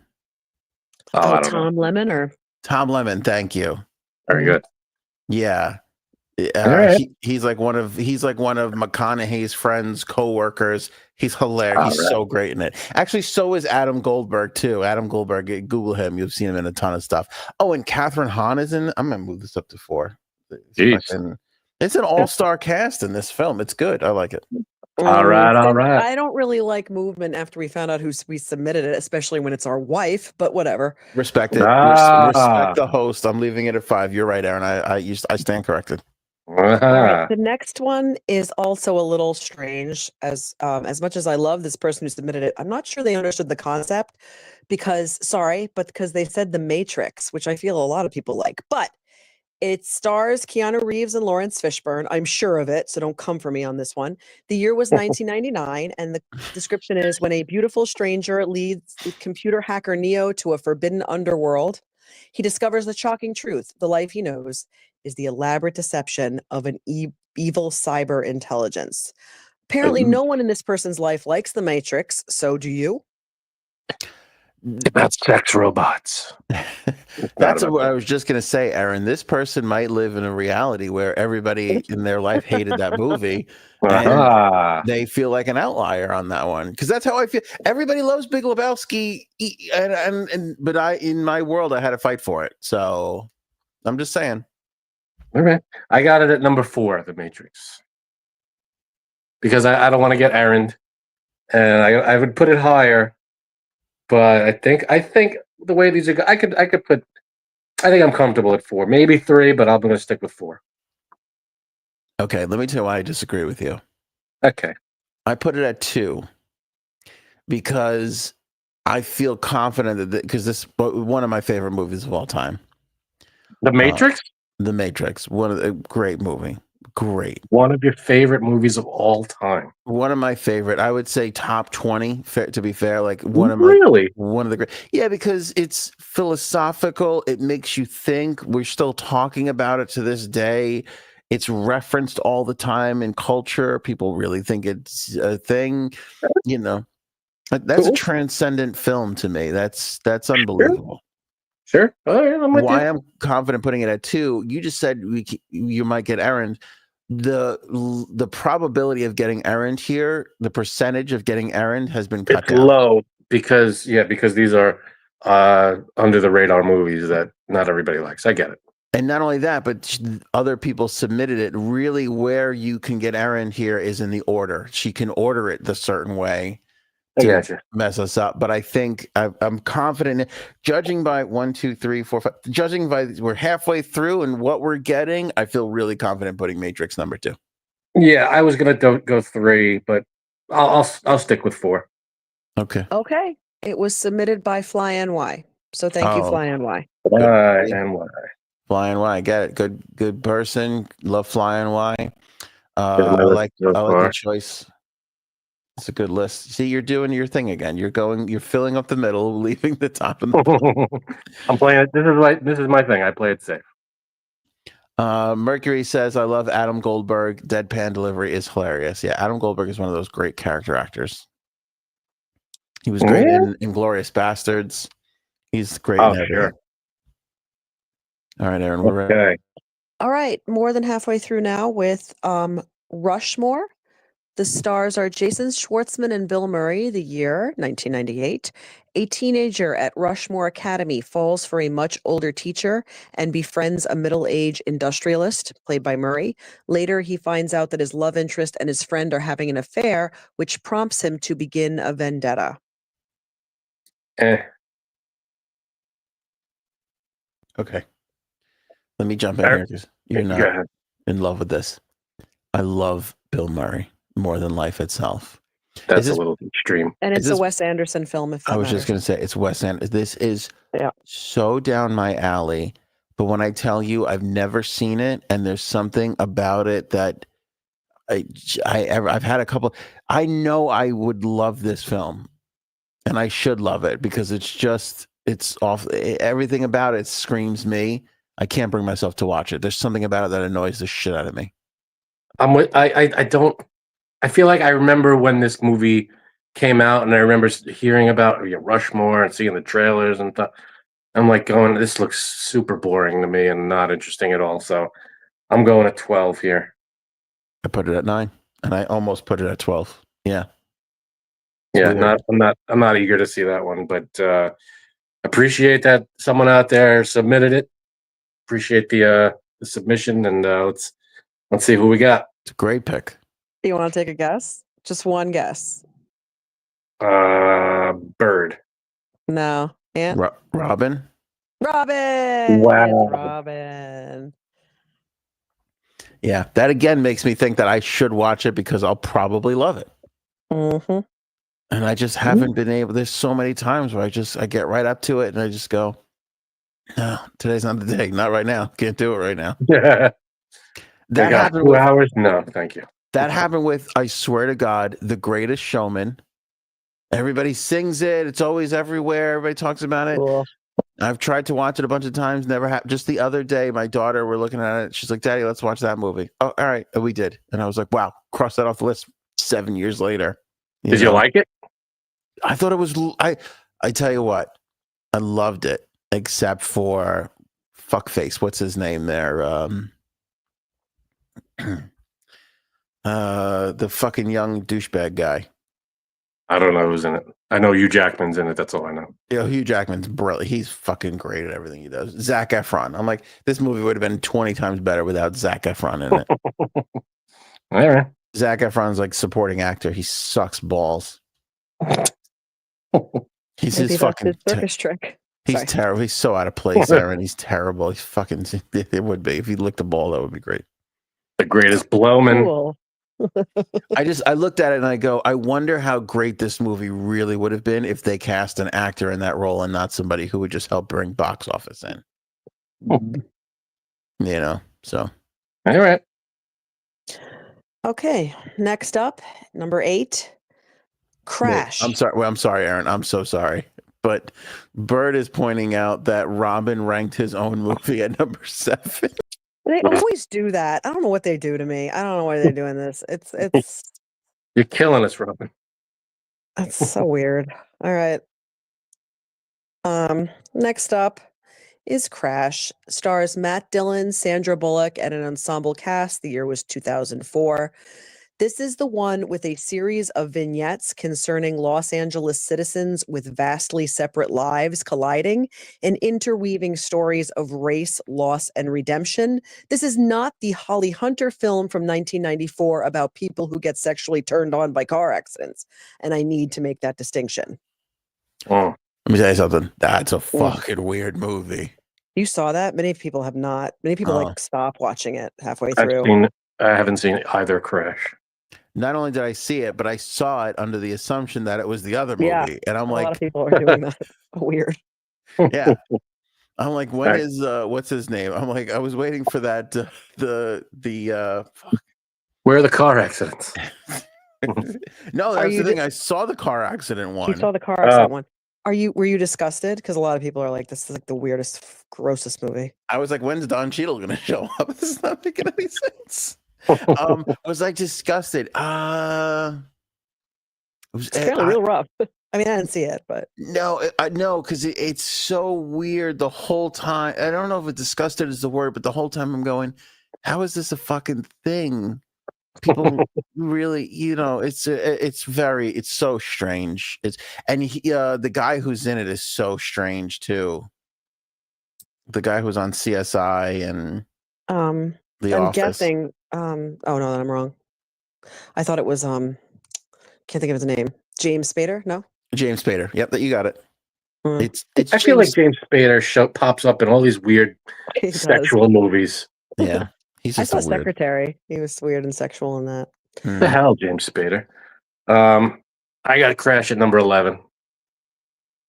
This is not that one. I have to be clear. I know. No, it's the Sandra Bullock. Matt. I'm not a huge Matt Dillon fan. Yeah. I don't like. The only movie I liked him in, and he was kind of a dick in, was Something About Mary, and that was pretty much it. I put it at 12. It doesn't hold up for me. I saw it again recently, 2-3 years ago, and I was like, it's not as dazzling as it was when I first saw it. Yeah, I never saw Crash, but I'll put it at 11. All right, who submitted Crash? My Aussie Annie. Oh, see, big Annie. in Australia. Very big in Australia. They love Don Cheadle and Matt Dillon down there. Oh, okay. Who knew? Okay. The next one, I can't believe this because Ant has said it like 17 times, is The Big Lebowski. Stars Jeff Bridges and John Goodman. The year, 1998. It follows the life of Jeffrey the Dude Lebowski, a Los Angeles slacker and avid bowler, after he is assaulted as a result of mistaken identity. Who would like to see this movie? I have to put it at number 1.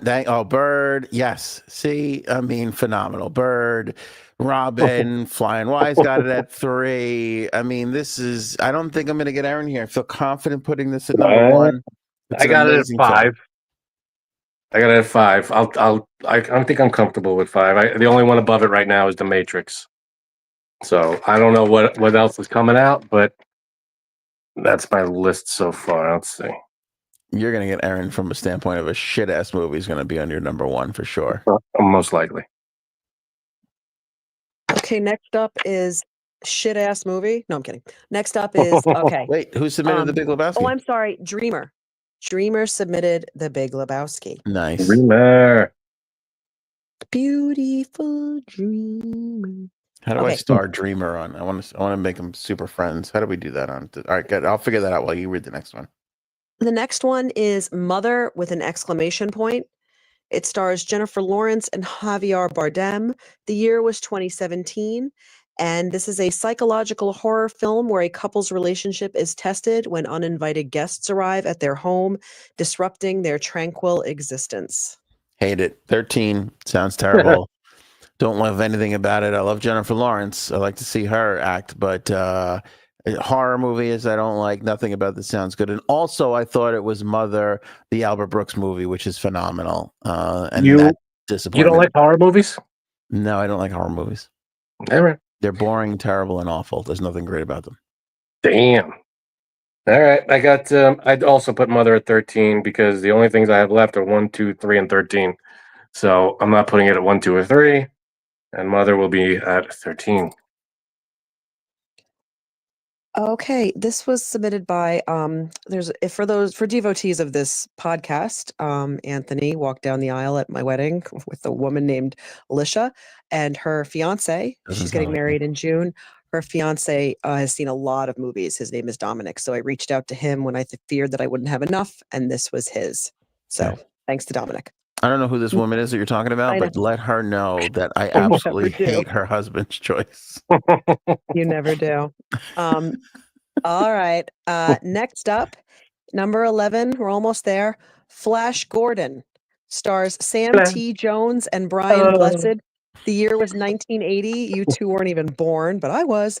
A football player and his friends travel to the planet Mongo and find themselves fighting the tyranny of Ming the Merciless to save Earth. Where are we putting this one? Boy. All right, number 3. Flash. Wow. Featuring the music of Queen. He saved every one of us. I have it at number 8. I liked the movie. I remember watching it as a young kid. I loved it even more after it was featured in Ted. Yes. Ted kind of pumped a little more life into it. Yeah, but I wouldn't put it. If you want to watch it today, I'd be like, no, absolutely not. So I put it at 8. Flash Gordon. Yeah. Sam Jones. All right. Yeah, I got a number 3 because I'm getting screwed here because all I got left is 1 and 2 now. Nice. All right. Who submitted Flash Gordon? This was also another one where I reached out. This is Frank's uncle, Uncle Frankie. He's seen more Really? movies than any of you ever will. He sees up to 390 movies in theaters a year. Yeah, that's true. Maybe He future knows his stuff. AOA So I film reached critic. out and he said Flash Gordon. Wow. That's good. Did you ask him if he wants to be a film critic on the show? That's for tomorrow. Okay. All right. The penultimate. Who's ready? Ready. Okay. It's called Pollyanna, and it stars Haley Mills and Jane Wyman, who was married to Ronald damn it. Reagan. So the year was 1960. This is bad. And Son of a bitch. I don't understand. It's like you don't know me. A young girl comes to an embittered town. The year is 1960, and a young girl comes to an embittered town and confronts its attitude with her determination to see the best in life. Okay. Yay, Pollyanna number 2. Oh, your list stinks. My list sucks. I told you. I screwed this up big time. I'm not that much better. I had to put it at 4 because that's the lowest I have right now. Pollyanna. Yeah. Oh boy. Well, who submitted Pollyanna? You both gave your answers? Mm-hmm. Yep. 2 and 4. Young girl in our life who confronts our attitudes with her determination to see the best in life. It's Bird. Bird. Oh, Bird. Pollyanna. All right. Okay, I might have been surprised too. All right. To be fair, I've never And seen it, so who knows? Maybe it's Hold great. on. Bird ranked hers at number 3. Not as bad as Robin's, but that's still not number 1. Yeah, but you know what? You don't know what other people put, so maybe you didn't think. You put your movie out there, and then you hear everybody else's, and you go, "Oh, that one's better." That one's better. Yeah, that's what happened. All right. I Last one. think you guys are really going to get a kick out of this last one. Well, The right now, last all one- I have is number 1 available. So, what do you have at? 3. 3. Okay. Guys. It's Debbie Does Dallas. The stars are the stars are Bobby Woods, and if you can believe it, the second star is Robin Bird, spelled Robin space BYRD. I could not believe it when I found that out. Wow. All right, my list just got saved. Hold on. Debbie's not one of the stars? No, it's just her character. That's the character. Oh, that's the It's character the movie. name. Didn't know that. Anthony. That makes Okay. sense. The year was 1978, and the plot is and the movie is a pornographic film concerning a cheerleader and her friends need to make money quickly, so they begin selling sexual services. And how we doing? 1 and 3? So they do Dallas. I got it's 1. I'm just trying to know who was brilliant enough to come up with that one. And All right. Erin, brilliant for leaving it for the last movie. She did it. She used her card to its T. Lucky number 13. You guys can thank Zoso the next time you. Nice. The next time. Nice job. That's funny. good. That is hilarious. Way to go. Have you ever seen Debbie Does Dallas? Have you ever seen it? No. I saw the Broadway play. I'm not even kidding. It was a musical. Like what? There were no pornographic. It was like, weirdly like campy, like sexual. Like they made a lot of double entendres and they wore skimpy things. But I'm like, what am I doing here? So it was crazy. Then you went home and listened to the audiobook of Something Blue. But it was spelled BLEW. Oh boy. All right. Oh, that was good. That's enough. All right, everybody. Have a great weekend. Thanks for letting me play. Great job, Erin. Good job. That was good. So, what's your movie that everybody hates but you love? Oh, see, that's a good. Again, judging by friends, it would be split between Lebowski or Swingers because you guys hated that. Okay. For me, there's a movie. Have you ever seen the League of Extraordinary Gentlemen? No. Everybody hates this movie. It's the movie that caused Sean Connery to quit acting, and I actually like it. I thought it was good, and I've come to find out that nobody likes this movie, and I'm like, it wasn't bad. It had all these different characters. Like it took characters from different stories. Like it had the Invisible Man, it had a vampire, it had what's it called, Jekyll and Hyde. It had all these characters in one story fighting a villain. And I thought it was good, and not everybody agreed, and it got panned, and everybody hated it. But that's one of those movies. Yeah, people in the chat like this. Yeah, look at this. Mercury liked that movie. Head in the Clouds like that movie. Yeah, I thought it was very underrated. Nobody's saying this. Why are you making shit up? Sarah says she liked that movie too. Did you see it? Was that the one where they can control weather? They no. Okay, then. But I do remember people. I think I've heard that before, where Sean Connery was like, "All right, I'm out, and I'm not going to do this anymore." I thought it was a decent movie. It was, was it the best movie ever? No, but it had decent effects, and the story wasn't bad. A guy trying to the plot of the movie is a villain is trying to take all of the powers from these different characters, like Jekyll and Hyde's transforming powers, the what's it called, immortality of this character, all these, the invisibility of the Invisible Man, and trying to create like the perfect soldiers and like become a war profiteer guy, and that was the plot. And they had to get these League of Extraordinary Gentlemen to fight this guy, and I thought it was good. Zoso likes that movie. It's a very underrated, and it got way more hate than it deserved. Okay, all right, but I digress. Erin, great job on the blind top 5. Yes, Discord's a great way to be a part of this kind of stuff. Erin reached out to everybody on Discord to get these answers. So if you want to be, part of stuff like this, what's that? Party never stops on Discord. Really, when we're done with the podcast, there's always something going on Discord. So make sure you're writing all the lines that you're failing to come up with yourself. Just feeding me the lines from the other room. No, I love it. And also pick up Erin's book, Oval. Link in the description below. Oval's available on Amazon. You can buy a hard copy or download the digital copy today. Check out the description. It's a great book written by Erin herself. You know what movie I could put in this category? Not necessarily this, but Fever Pitch. Not a bad movie. But I'm not a huge Jimmy Fallon fan, but it was a good. He actually had 2 decent movies. That one, and I liked Taxi. You did? Okay. I thought it wasn't bad. Him and Queen Latifah. It was a fun movie. It wasn't, The Godfather, but it was a fun movie. Because I feel like about Fever Pitch, everybody's like, "Oh, that was the last one he did when he couldn't make any money, so he just never made movies again." But I'm like, it's a fucking great, and the same thing. Like his little buddies, his crew, they're hilarious, in that movie, and even Drew Barrymore's hilarious. Yeah, they weren't bad movies. Those 2. Yeah, I'm with you on that. That's a fun. Hat tip to Erin, because that's a fun topic to explore. Good job, Erin. Yeah, pick up that Oval, link in the description below, like Frankie C said. That's it for us. Lots of show on this.